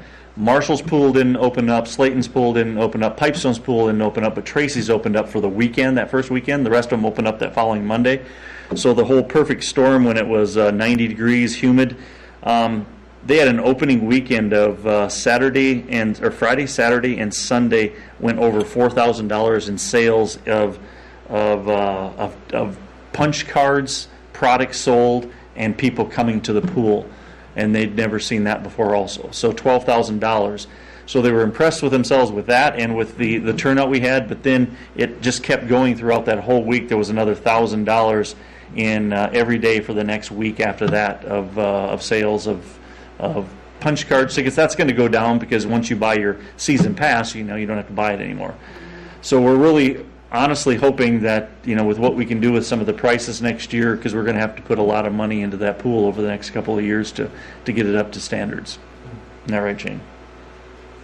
Jeff, I was pleased to see the number of out-of-town groups, buses that you had coming. That's actually next year, Seth. This is from Shannon. We had a Westbrook Walnut Grove summer rec program that brought in $1,400 extra in one day here on the 18th.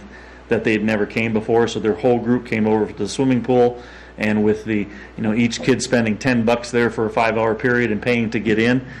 Shannon also said that there's the Baptist Bible Camp is actually coming twice, and then there is my daughter actually said that the Lyon County Police Department and I think it's all the police officers from around this area having a family night. It's going to be at the Tracy pool. So I think that's it. She said those kind of events bring in, thousands of dollars right away, and so she had never seen that many before. But when you got groups coming in of 100 people coming in at a time, that really helps, especially when every kid has $3 or $4 to spend. Okay, and then also swimming lessons actually just went really well this year, and that's something that I'm going to talk to Eric about next year, because I think there's some work to do on our swimming lessons and the price that we charge for them, because we're way low. So something I wouldn't have seen until I started, dealing with this a little bit. So any questions with the pool at all? Okay, I got to keep moving. I'm on Jerry's clock. So the last thing I got for you, what's that? You're over Jerry's clock. I'm over. So the last thing I've got for you, what I sent, 2 minutes. What I had sent and put in the packet wasn't an updated one, so I handed out every one of you the multi-purpose center with the senior day or the card playing and everything else going on to the day. So there's a graph in here for you I want you to take a look at. So what this is doing, it just kind of explains what happened in the month of June. So lunches consists of paying the $2 to have a piece of cake or a piece of pie that's been brought in by Linda and that type of thing. So you can see how many there are a day, and if it's blank, it's either a weekend or it's zero. And then how many people play cards? There's on Fridays normally there's 12, and there's usually 8 the rest of the time. Every once in a while you'll hit 10 people coming in to play cards. And then you can see how many people drink coffee or just coffee drinkers that come in. Not only the ones, they could be the ones playing cards too, you don't know. And then the last column there is LSS, and that's, even though it's only filled in, the rest of them, there are all zeros there. We have not sold or we have not served at the Eagles Club an LSS meal since we started here in, was it the 2nd of June? What can we do to get that perked up? Well, George, I actually sent out a note and we asked them to come to a meeting. I've actually talked to the person that's cooking in Ballatin now and said, okay, what can I do to actually promote this more? Because it's not a bad program. It's a good program. You know, we want to see people with some inexpensive meals in their homes. They're just not eating them up at the Eagles Club is the thing.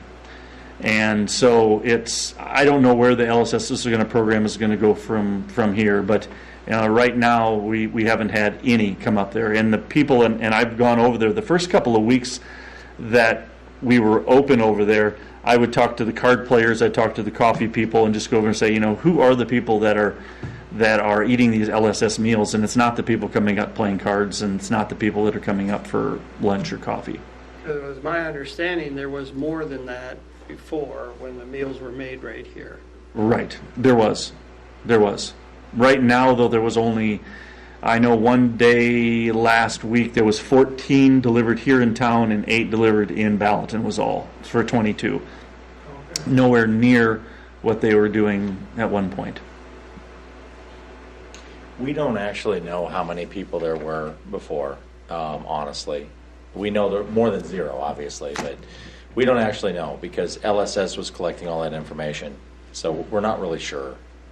We think at the old multipurpose center we were averaging, 16 to 19 people total during the day, including card players and everything else. And so some of those would be overlap, but we're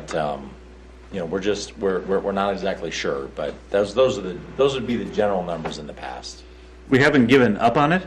It's just the fact that it's not us. Right now, we have somebody that is there every day from 11:30 to 12:30 in case, because we don't know.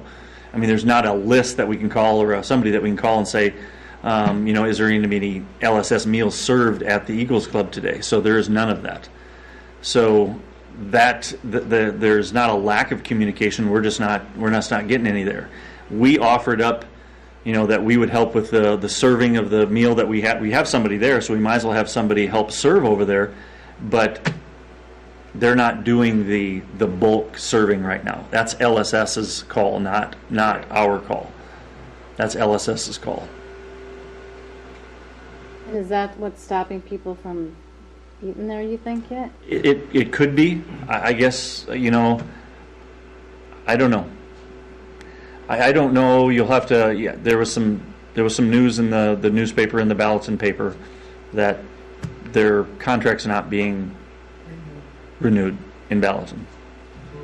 So, I asked you today. Did anybody get a hold of you this last time? No, I've emailed them as well.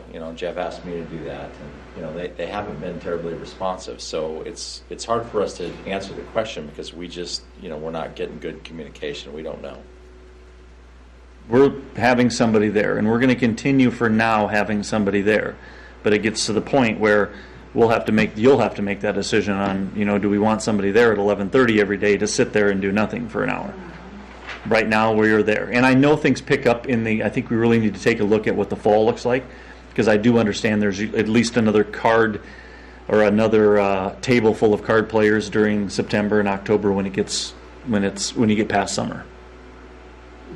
Jeff, do the meals have to come from LSS? Can't we work someone out with Bruce at Food Pride? You'd have to take a look at I think we can. You can make a decision on whatever you want to do there, but it's the cost of it. You're not going to get Bruce to come in there and serve meals for $2. It's just not going to happen. The other thing is, I had a conversation with Bruce about this last fall sometime. I said, thinking just the same thing you did. Well, what happens if LSS goes away? And his comment to me is that, you know, it could be expensive because he felt that he might have to hire another person to be able to pick up the volume. And then that was going to add to the cost. And so he wouldn't commit to a specific number, but it's definitely going to be more. He would do it, but it would cost more. It would have to be consistent for the fact that he can't cook for 15 people and then 10 people show up, and you can't just, you know, what do you do with the other five we'd servings? essentially have to have a contract to buy in bulk, essentially, and then try to figure out how to price it so that we didn't lose money. So it's something that's an option, you know, either at the Eagles or wherever down the road, you know, and I kind of like the idea of using a local vendor anyway, right? I mean, that part is good, but it is just the part of managing expectations. Is it's not going to be a $2 meal. I do think it would be a lot better meal from a taste standpoint, but those are all options we can explore. But to answer your question, George, no one has given up. To continue to try to work with LSS because they also, with the Meals on Wheels, you know, if the numbers aren't there, I hate to lose that for people out in the community. Yeah, they can't. So you have to look at that. They kind of help feed off each other. I agree with that, but I do want to point out that they have a contract with Minnesota, with MINRA, the Area Agency on Aging, and their contract requires that they provide service to everyone in Tracy, a Meals on Wheels program, if they want it. They cannot pull the program from the city of Tracy, even if they wanted to. Because that's part of the grant funding that they get under the Older American Act through MINRA. So I don't think we're not at any risk of losing, you know, that part of the program unless the federal government changes something, and that's not very likely. So, but you know, it clearly it's declined a little bit. You know, it took. But my memory is that we were serving a certain amount, but then during COVID it increased quite a bit, and I don't think that's surprising because more people were at home. And it's probably just going down to more normal levels compared to what it was before. But it's hard for us to tell because we don't have the data. They don't share that information with us. Right now, Jerry, there's probably 4 people getting Meals on Wheels. I was involved in it a week ago. My memory. Yeah, it's so down. So where's the 14 that they? There was 4. That was one day that, and I keep track. I tried to talk to him, and because Linda's husband, he's one of the deliverers. Ron's one of the ones that I've talked to him, and so is Gail Whiting is one of the deliverers. So I say, how many did you deliver in town today? And it's just consistently been. At one point, there was the most I'd ever heard was 14 here in town and 8 in Ballatin. I'm just gonna speculate for a second because, you know, I don't know anything exactly what's going in Ballatin, but I read the article in Ballatin. Some of you might have read it in the Ballatin paper. And basically what the Ballatin City Council says, we don't really think that we like the meals, that the feedback they were getting is the meals weren't very good tasting. And so if they weren't very good tasting in Ballatin, maybe that's one of the reasons why people don't want them here either, you know. And so that was the issue that was raised in the paper by the city council, and it's the same food, so it makes some logical sense. I really think we should look into Bruce, and Meals on Wheels is going to, like Eric said, it's going to be here. So I think we need to get over that hump and look at maybe just talking to Bruce and see what we can come up with. I'm happy You to might call be him. surprised. I'm happy. Like I said, I talked to him last fall about this at one point. I can give him another call and see where he's at today. Well, he'd never, no, this $2 meal, Bruce would never be the. No, it would be more than that. Okay. You know, the question would be, what would it be? You know, depending on how much we and then we'd have to figure out, okay, well then how could we charge for that? I mean, I think it's. And your basic meal out there is usually like $5. Yeah. 4 to 5. Yeah. But it's a good meal. You can get a 2-piece chicken dinner Very for $4.99. I had that today, as a matter of fact. It's fine. At least once a week, go too. And then it's one of those too. If people are going to get the meal, we could almost do it's like, well, if we're going to do it through something like that, we have to know: are you getting it? Which days are you going to get the meal? So, like you said, Bruce isn't making 15 chicken breasts and all of a sudden only 6 of them go out. Yeah, that day. well, and I think we can do that organization from the Eagles with the workers that we have over there and myself setting something up. I mean, that's not a big deal to be able to at least keep track of it so it doesn't happen. But I would like LSS just to reach out and tell me what they're doing. Is that going to frustrate, say, Bonnie and Clyde's then? If we just go strictly Bruce, I don't know. I'm just asking here. I think it's hard to keep everybody happy. I don't think you can keep everybody happy. I think the question, and I'm just going to say, I've never heard any comments from Bonnie and Clyde's about this. I suspect that it's probably a different group of people. Different, yeah. And then do the people that get like Meals on Wheels and everything know that they can go to the Eagles to eat it? Yes, we've been promoting that with the people delivering the food and from LSS to I to thought deliver that. that. I was just making sure. Yep, thanks. Well, some of that was, though, the way I understood the talk around town, that the meals come from Ballatin and they're not quite warm enough, so they can, at home, they can throw them in the microwave and touch them up. And I can understand that. Whatever, I guess, I don't know. Yeah. Yeah. Well, we're not pulling anything. I mean, we still got somebody going over there every day at 11:30, Monday through Saturday, at least. Obviously, LSS is not what they're wanting to eat at noon. Right. Not. When nobody has taken advantage of it for the whole month. Yeah. I think we need to just explore it locally. Just. I will. We'll reach out to Bruce. We might be surprised. We'll reach out to Bruce. I also reached out to Prairie View too, because they serve at O'Brien Court. Although I think those really are probably our only 2 local options. Bruce is the only one that I got any real hard information on. I don't know how keen Prairie View is on doing that. I know O'Brien Court's not keen on having an extra 20 people coming out there every day.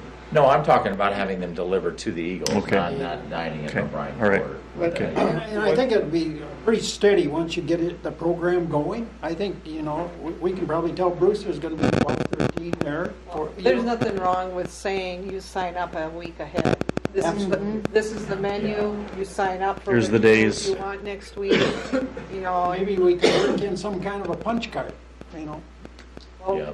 I think they'd have They to still have say to sign up Yeah. to know how much to make, but that's a common, we have to sign up at the hospital if we want a meal.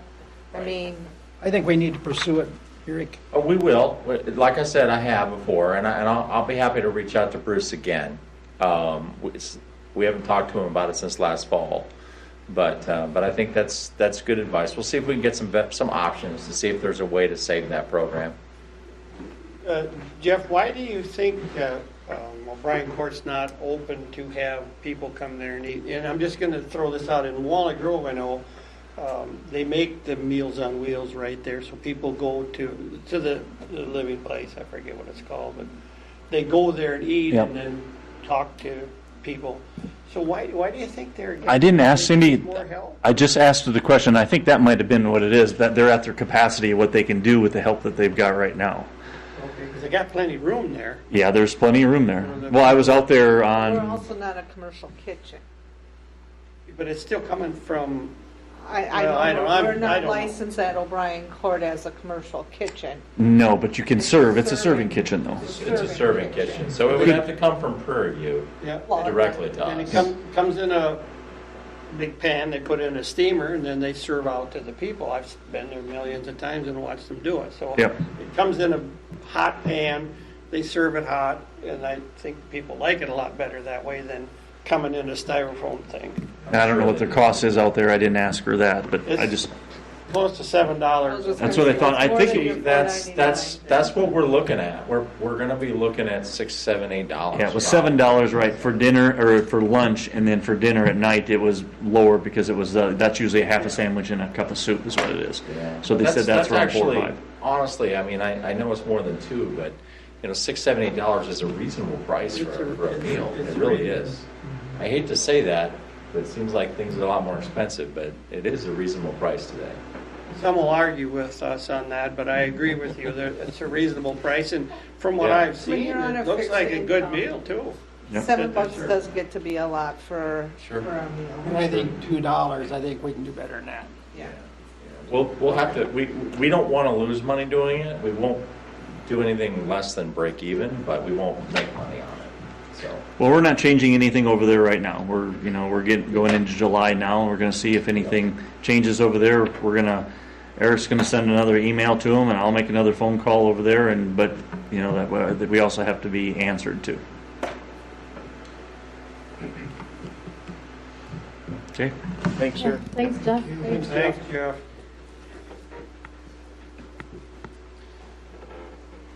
Mayor, I have two quick presentations. I'm going to let the written report that I gave you in the packet kind of on your project list stand for itself, just because we're in the interest of time. There's nothing earth-shattering to report. And then I'm just going to go through a couple of things, that had been requests for information for you in the past. And so I do have a couple presentations, and then I will go through them as quickly as possible, and then we can have a conversation or ask me any questions at any point during this portion. So you had asked for me to come back with some options for a park board. And it does fit in well with council goals because, well-maintained infrastructure and beautification, those are both things that are important to you. The structure might be a little different depending on what you want to accomplish with these. So I've got kind of three options for you. There's always the option of doing nothing too, or combinations, but three options that I think could make some sense. One is, this would be kind of the full board. This would be like what you have now for the Planning Commission or any of those kinds of things. It would be on the same level or status as those. So be a citizen advisory board. You would need to establish that by ordinance. It had to include some bylaws. This would be the largest scope for citizen participation. The question is, what would they do?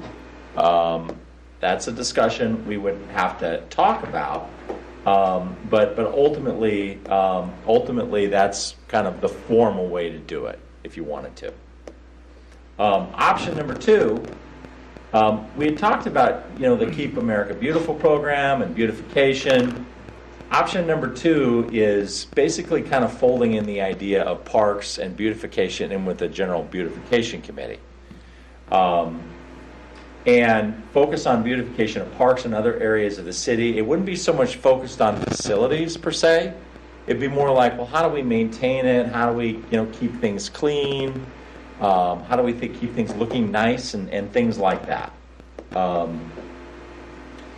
Option number three, this might be a way for you to kind of put your toe in the water a little bit. And this is be more along the lines of something focused on facilities as opposed to just beautification. Because you've got really two things. You've got infrastructure, facilities in the parks, and then you've got how they look and the beautification part of it. This may be more focused on facilities. So we could ask the Planning Commission to kind of establish a subcommittee that would focus on the facilities for the parks. We're going to talk a little bit about this during the comprehensive plan discussion that we're having right now that we'll bring back to you after the Planning Commission reviews it. But ultimately, this would be kind of focused on facilities. So what our recommendation is we want to outline kind of a clear purpose for what we're talking about. So that's a little bit of the feedback that I'd like to get from you tonight, kind of what your thoughts about what you want them to do. I do think the idea of having a subcommittee on the Planning Commission makes a certain amount of sense because we're kind of already doing that anyway. And then, look at maybe, looking at the outcome and seeing if you want to develop a full board. This is kind of the incremental approach, I guess you could say. So that's kind of my quick presentation on this. I would kind of start with kind of what's the purpose? What would you like to accomplish? With something like this. I think that a park board could benefit the city by getting citizens involved in planning for our parks, getting more ownership in our parks, keeping our parks looking neat, and getting citizen opinions about what needs to be done with our parks in the long run. For example, would it be beneficial to have a dog run somewhere enclosed on it in a park? What do we think of some of our facilities? If we get our grant for our new playground equipment, what do we think about staff's recommendation on where to put it? What items should we keep? I think it'd be helpful for citizens to have a way of saying, gee, can we get that hedge trimmed that's been, that honeysuckle hedge that's been out of control for 20 years, or can we get that old box elder tree cut down? Or we need to get more trees planted in this park. Or those old tennis courts aren't serving any useful purpose. Why don't we install 2 sand volleyball courts? I think that there's a lot of things that a citizen board could get involved with. Personally, I think the Planning Commission has enough balls in the air right now without getting involved in the parks. It's been tried before, and I didn't think it worked particularly well. But those are just some of my thoughts. Well, how many people were you thinking for on that? 5-member board. Shane, do you have anyone on your staff that's in charge of parks that could work with this park board? Who's ahead of the parks now? Is there an individual? It's Shane. I mean, ultimately, what we used to have a parks department as a separate department years ago, at one point, and it kind of got folded into public works ultimately. The focus has been historically more on, the things that public works historically does, streets and water and sewer and stuff like that. This council has made it clear that they wanted to do more with parks and beautification and things like that, and so I don't think we need necessarily a separate department, but what we did start this year is that we now have a separate line item for these kinds of things. And so, it's really a function of how many resources you want to put into it. And ultimately it's Shane's responsibility to figure out how that workload happens.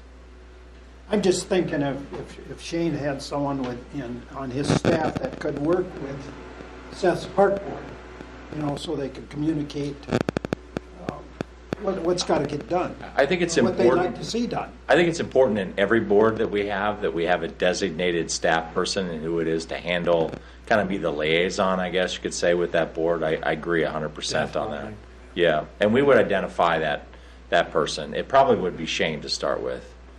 I just volunteered you. Shane, do you have any room in your workforce to have somebody branch off a little bit to do more of this? I mean, I don't know how heavy you are on help, or you're 2 men short always, or how that works. We would. I mean, you'd have to compensate them for, I'm guessing, his meetings every evening, so you're looking at overtime charges because they're not salary and the only salary person in the department. So, you run into issues like that, but, there's going to be an extra cost, with having that person there. What about giving him a day off, say on Wednesday, so that he can work with the park, or a half a day off? And they can comp it. I mean, that's not how the union contractor works. Start sliding people around. I forget this is you. Well, not always. I mean, not always they're going to be at night. Sometimes they might be able to be during the day. It would depend on your people on the board. Yeah. Well, that's why people like me and Shane usually staff these things, because you don't get to pay us overtime. Darn. But, Well, Shane, you can just volunteer here. We just try to take Wednesday afternoon. I would like, since, well, we're to July already this year, get a group of 5 citizens that are interested in it. okay, Give them a list of all the parks okay, and tell them to go evaluate and what do they think our city parks need. And they can talk to their friends and neighbors. And then when we start coming around to budgeting for next year, we can look at it and go, well, yeah, that's a good idea. We should do that at that park and change this, and we should plant 20 trees, and we should put in a flower garden here. So then next year when we're budgeting, we can go, we need $15,000 in the parks department only to do these things because that's what we want to do. Do you have an idea of who those people might be? Not a clue. Do you envision the city council kind of, appointing those people, or you think that the staff should just put together a group of people? I think it's another one of those, if we put out feelers for a week or two and say, hey, if you're interested in assessing our parks and giving your opinion of what you think, we might get 3, 5, 10 people that are interested in that. And if they want to go around, if all 10 of them want to go around and make suggestions and tell us here's what we want to do in each park, because like I said, we're in July already. We're probably not going to get anything going into budgeting for next year. That would just be my thought on it. And like I said, if 20 people show up and want to go around, it's like, well, then there's 20 opinions. Yeah. And they could go, okay, you guys decide what you're looking for, but give us a list of 3 to 5 things from each park that you would think would be helpful, better, and then we can decide what we want to work on. So it would be more of an informal. Kind of like when we were on the liquor committee, just getting that stuff going, what we wanted to look at and everything, more in an advisory type. Here's what we think you should look at. It should be an ongoing. Well, but then if we get a list of that, and then it's like, okay, next year, going into next year, it's like, okay, we want to set up a committee of 5 people, and Pam will be the head of it, and we can run down that road from there. But I think if we try to set a committee and say, here, go, nothing will get accomplished. But we do want, like, the committee of 5 people, we want them, like, ongoing, actively, like, kind of like what, like, Mary Ann, and Connie, I think, goes around, like, they go around and clean up the flower beds and do that kind of stuff. Let's just say that 5 people were appointed to a committee, and that was established. And by the way, I think the basis for their work or their review would be the very excellent staff report that was just completed on our park system this spring, which I thought was really good. But start with that and get those people in place, and let's just say we get this Central Park Playground grant. Well, it would be nice to have a committee of citizens involved or in place to look at the recommendations for the playground. And every one of those 5 people is going to know mothers who bring little kids to play on the playground equipment, and you can get some citizen input to look at that Central Park playground proposal. But I would like to just see a committee established. Put a notice in the paper and say, just like we advertise for EDA members and planning commission members. And I realize it's a little different here because we haven't established the. Well, I mean, we can let people know we're looking for volunteers to help us buy those parks. I think that there are some advantages to just kind of taking everybody who shows up, because, depending on, I mean, at the end of the day, I think that's good suggestion because it's pretty similar to what we're talking about in terms of we don't know exactly where we're going yet, so maybe we need to put our toe in the water a little bit and see what we get. That being said, would just getting this going, would say Shane or you, would you have to be involved in it right at the beginning? Well, yeah, I think so, because we'd have to, we'd need to, if we're going to do like a physical tour of the parks, we'd want to be able to provide some information to people so that they have a basis to start with, for sure. I think it needs to be funneled back to you two guys somehow. And I like the idea of 5, put it in the paper, and then if they come in here, you guys, what do I want to say, interview them for a 5-person committee, especially Shane being involved and Eric. Yeah, we certainly can. If you'd like us to do that, we could certainly do it that way. Do you want to keep it to a limited number, or do you like the idea of just... I'd say open her up and let her rip. I will be surprised if we get 20 people. Well, I would You're not likely to get like that. Goodness, when we have any kind of openings for anything, we're usually begging to get them filled. Yeah. It's called volunteer. Yeah. Yes. It's going to be a lot of the same people, actually, I'm sure. But I think right now to volunteering. do something more as like an advisory thing versus going so formal, having to do bylaws and stuff like that, that's going to cause us to be in winter before we can do anything. Well, we could do that next year. Like I said, if we get a list of things that people think, it's like, okay, we are going to need a group of people that follow through on all this.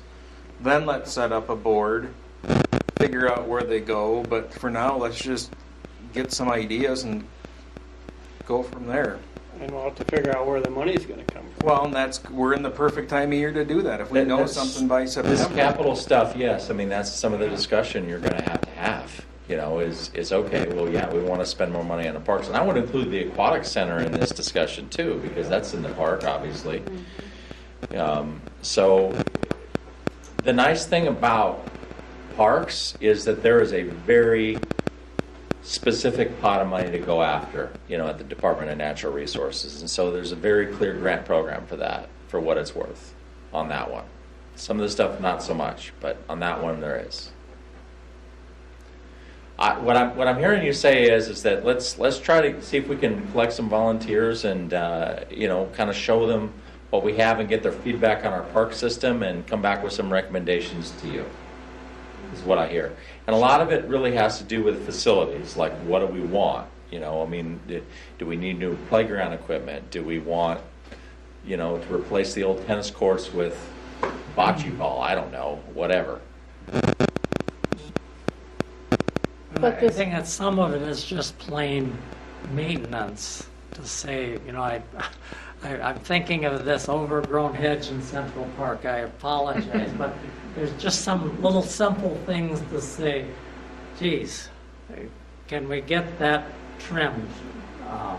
Or get some volunteers to say, I'm going to go, okay if I go trim that hedge or something, that kind of thing. Yep. We're going to get some people on the weekend and we're going to rake the leaves in the park, that kind of thing too. Yep. I love that. We'll work on that approach, and we'll get back to you with what we can turn up in terms of names, and then we'll go from there. Good. Okay. There we go. All right. Next one you asked me to come back with is a related issue, which is code enforcement.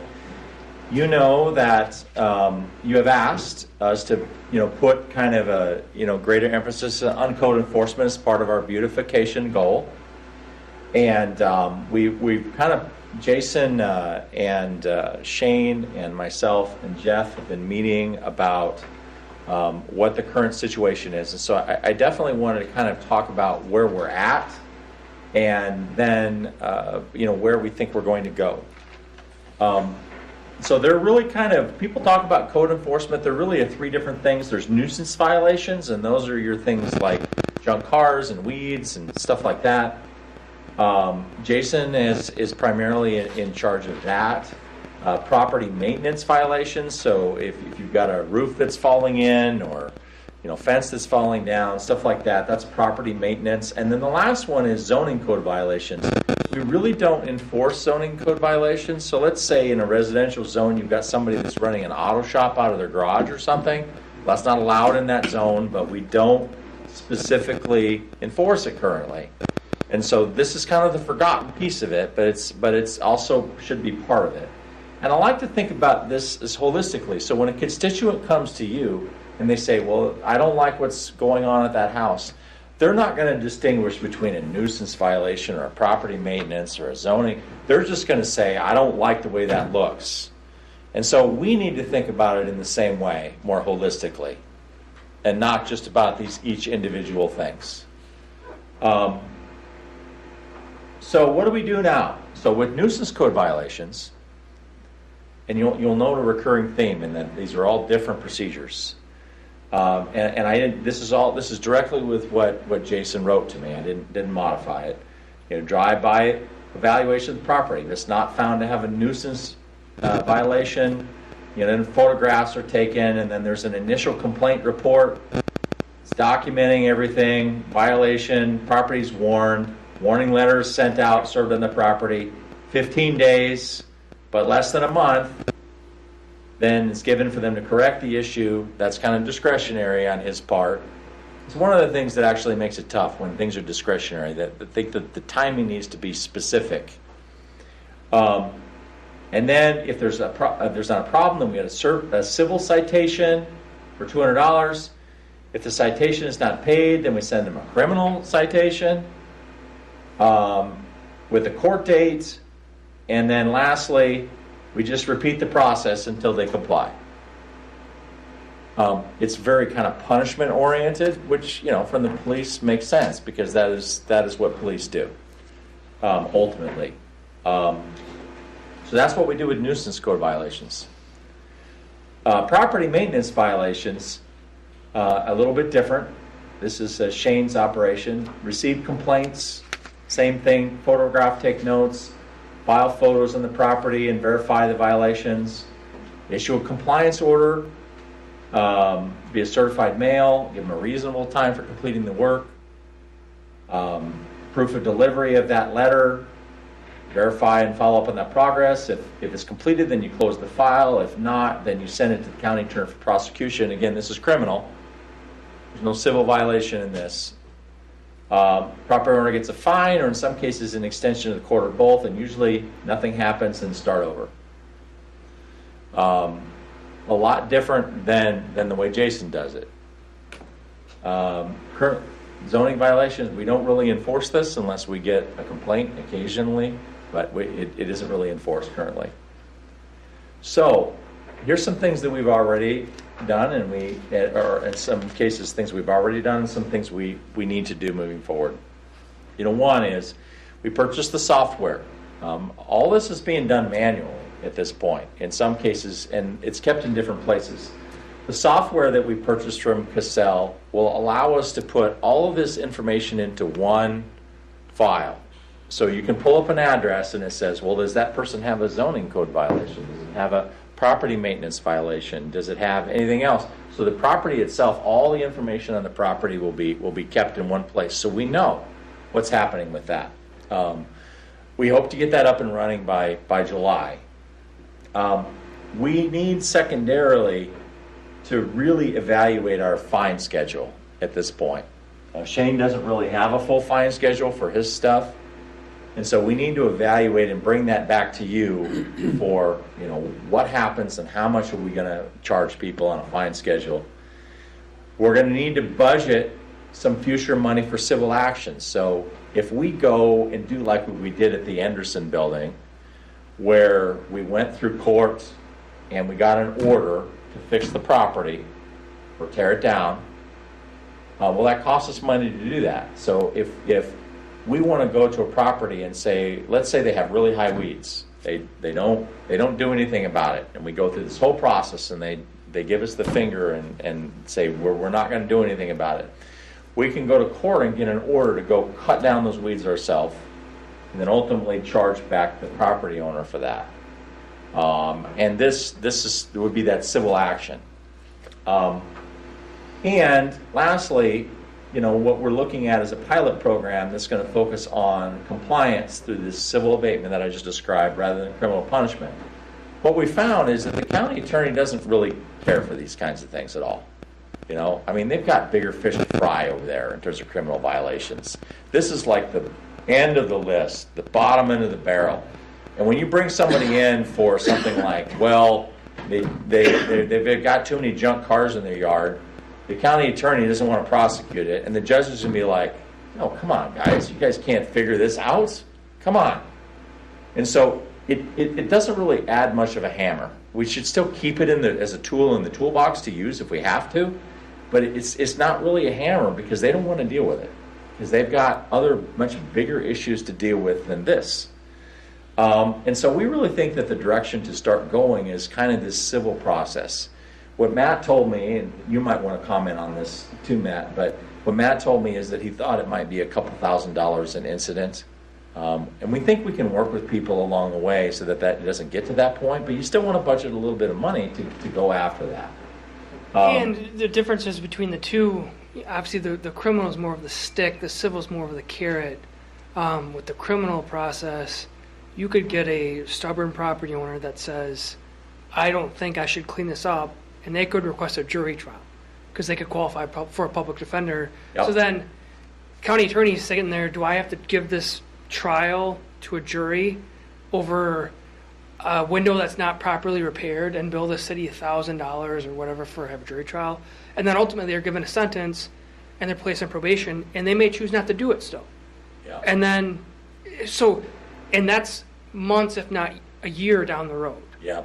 The civil abatement process is, plus that's a criminal procedure, is a higher standard. The civil abatement process is, it's a civil action, so they're served an order.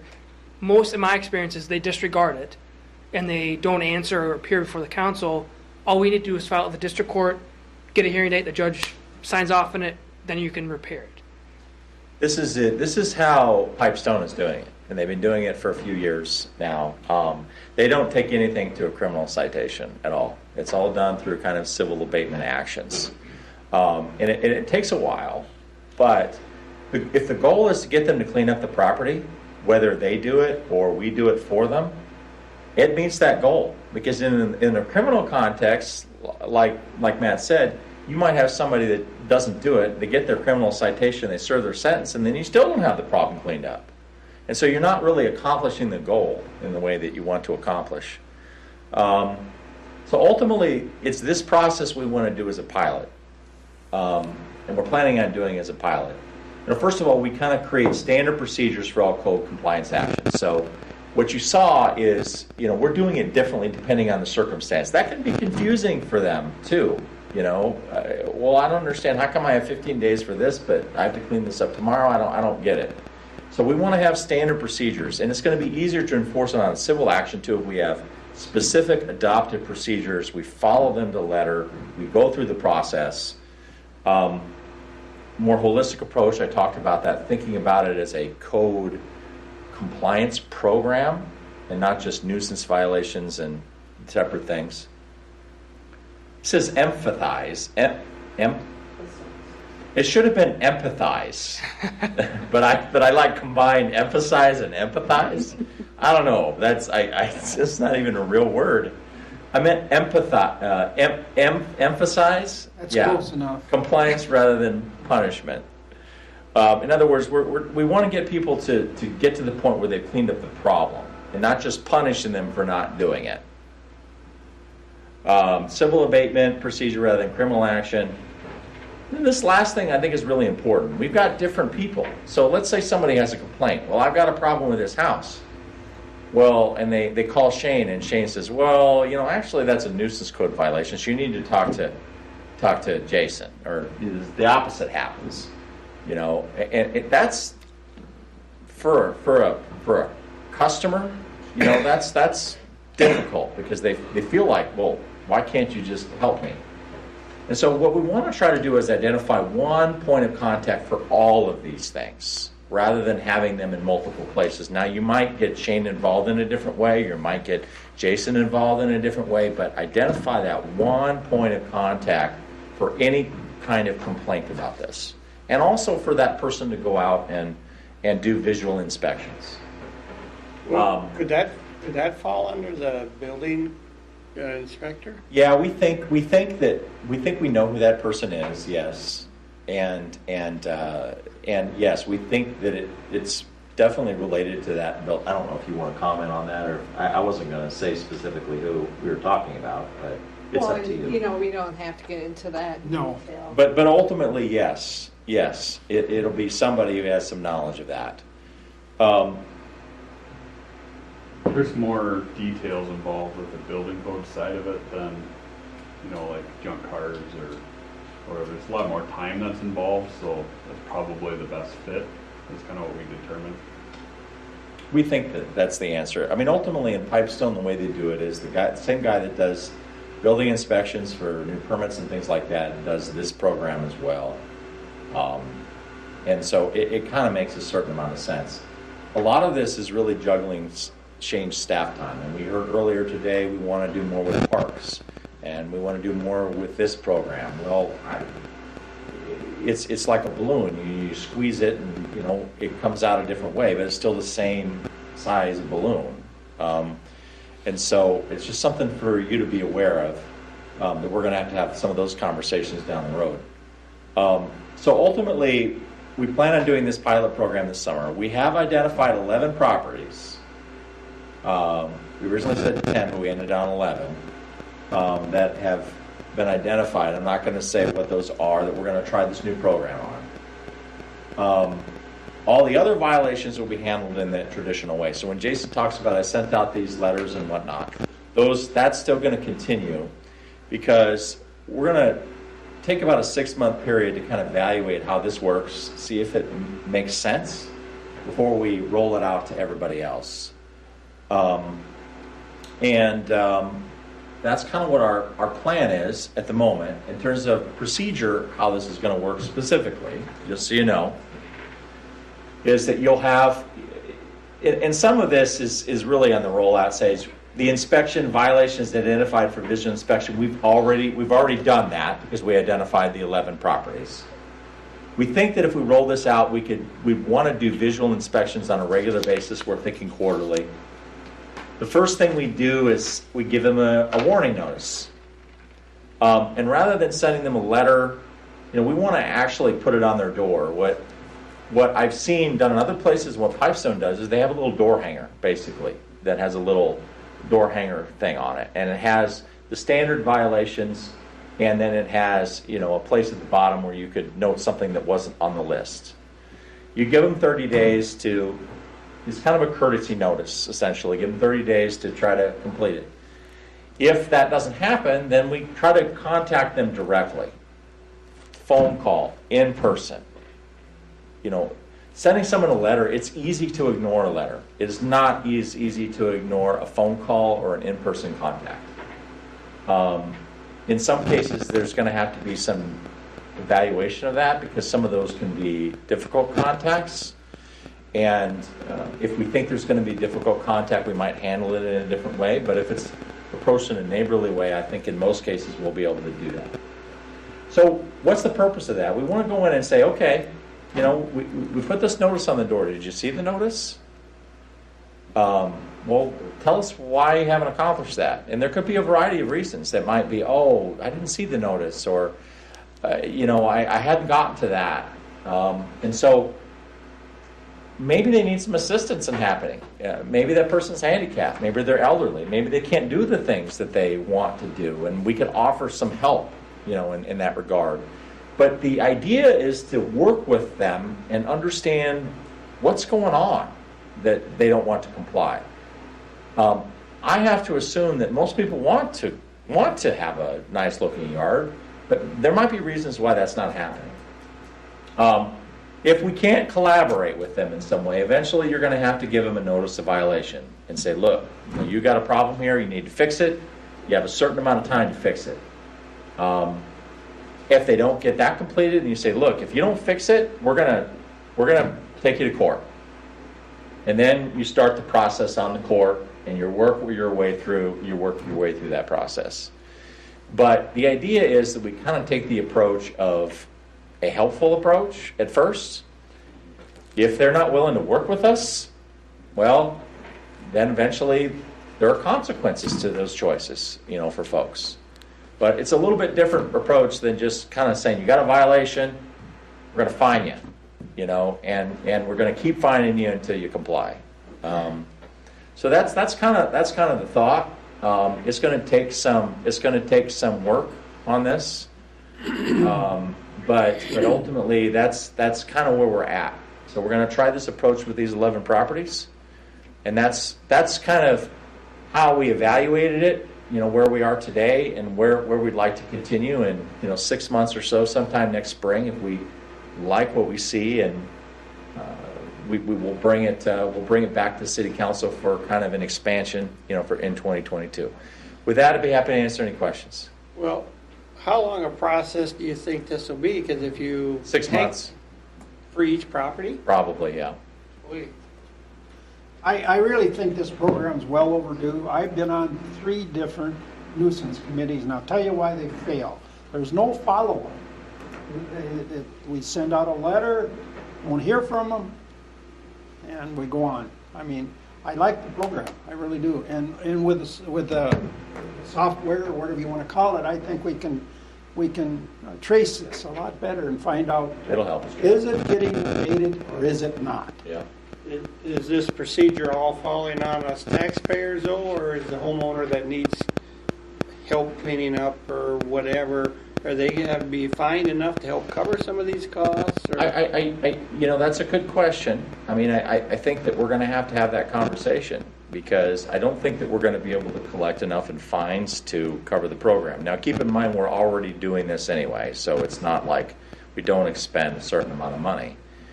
But I think we'll have a better idea after we do a few of these, how much it's going to cost. I mean, if we do 10 properties, how many of them eventually comply, or how many of them do we have to take to court? I don't know yet. That'll give us a better idea of what that's going to look like.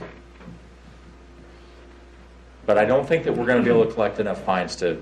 We're going to have to. This is going to have to come from taxpayers. Now, I will tell you what Doug at Pipestone told me is that he thinks that in the 6 years? 5 or 6 years. 5 or 6 years he's been doing it, that he thinks that it's increased property value, assessed valuation in the city by $1.6 million.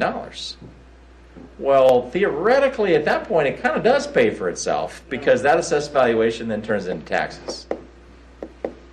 It's your upfront cost, but over time, if you've got junky houses sitting next to yours and yours looks nice, your house isn't worth as much. We think it's a marketing tool too. I mean, one of your goals is to get people to move to Tracy, and they're going to be more likely to move here if the community looks nice than if it doesn't.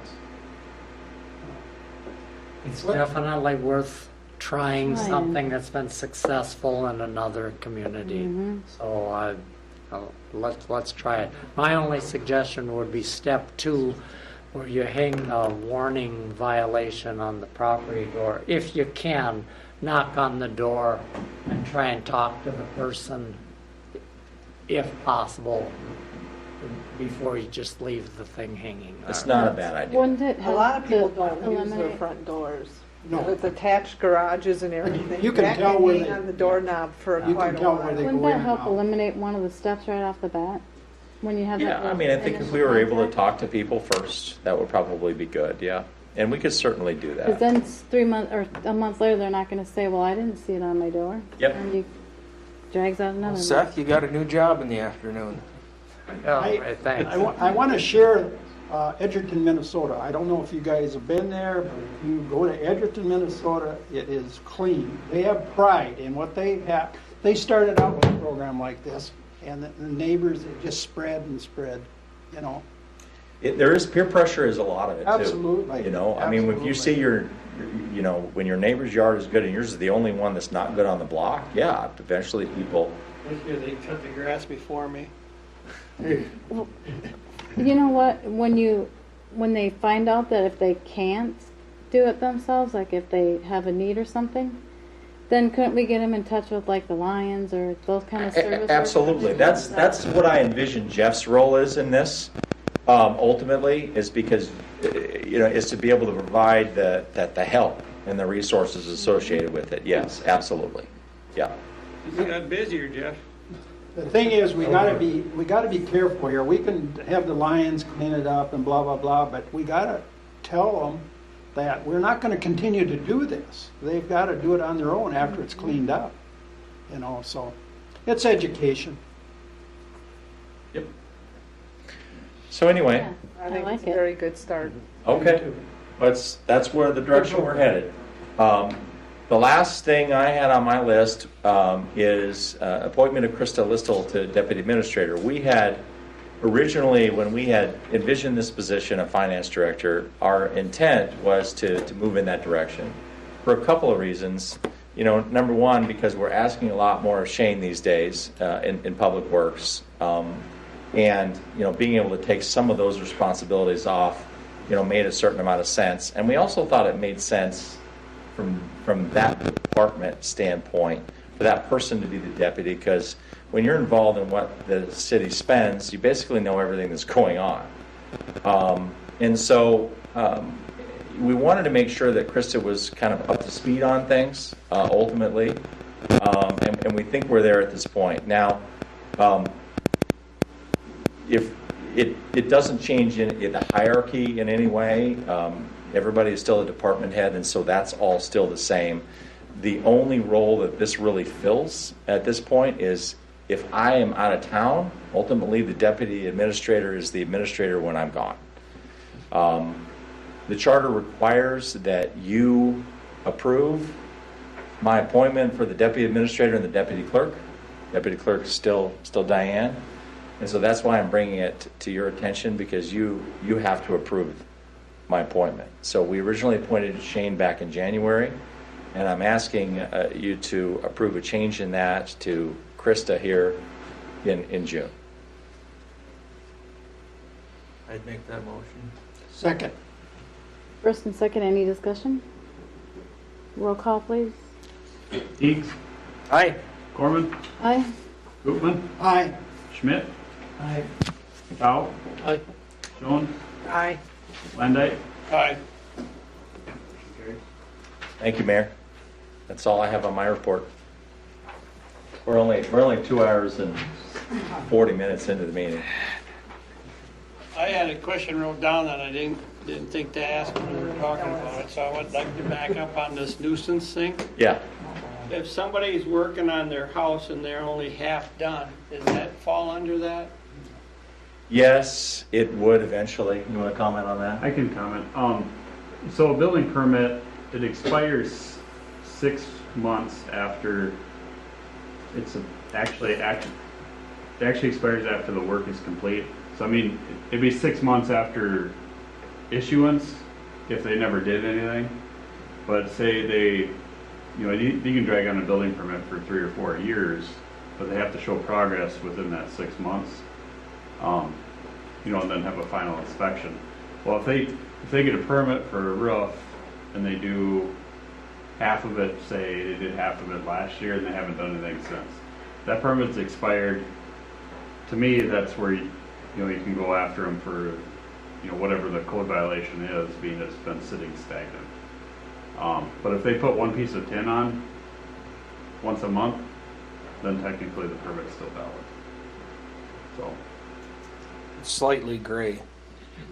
But would they would have to pay for another building permit, wouldn't they? If the one expires? If it sits stagnant for 6 months, then it would expire and they have to reapply.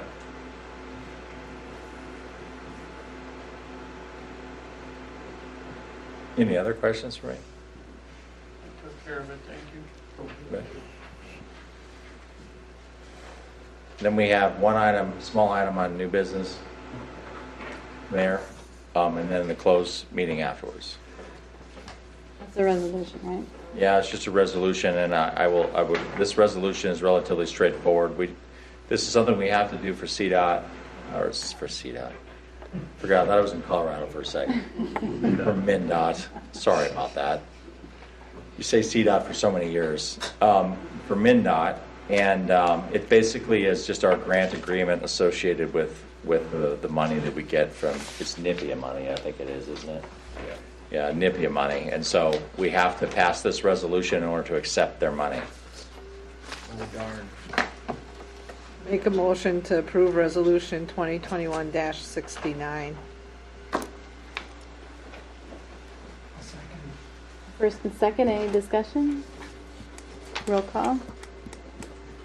Landite, Aye. Jones, Aye. Powell, Aye. Schmidt, Koopman, Aye. Corman, Aye. Keith. Aye.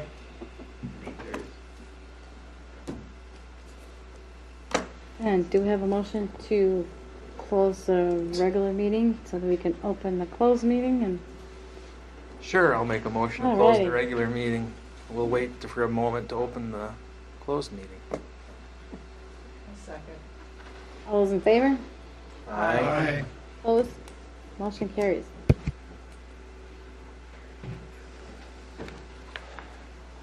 See you, Pear. So long, Krista. So long, George. Aye. Yeah, you can go. Good night. Have a good morning. Have a good morning. Congratulations on your appointment. Well, thank you. You need new business cards now? No, I just got a new one. All right. I'm gonna waste another box. Whew, good.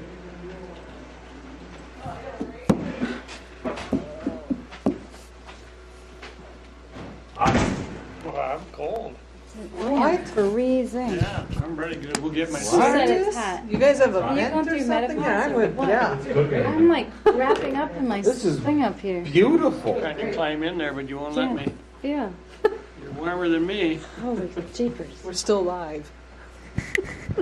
Remember X. Yeah, our speakers are still on. And he hasn't killed it yet.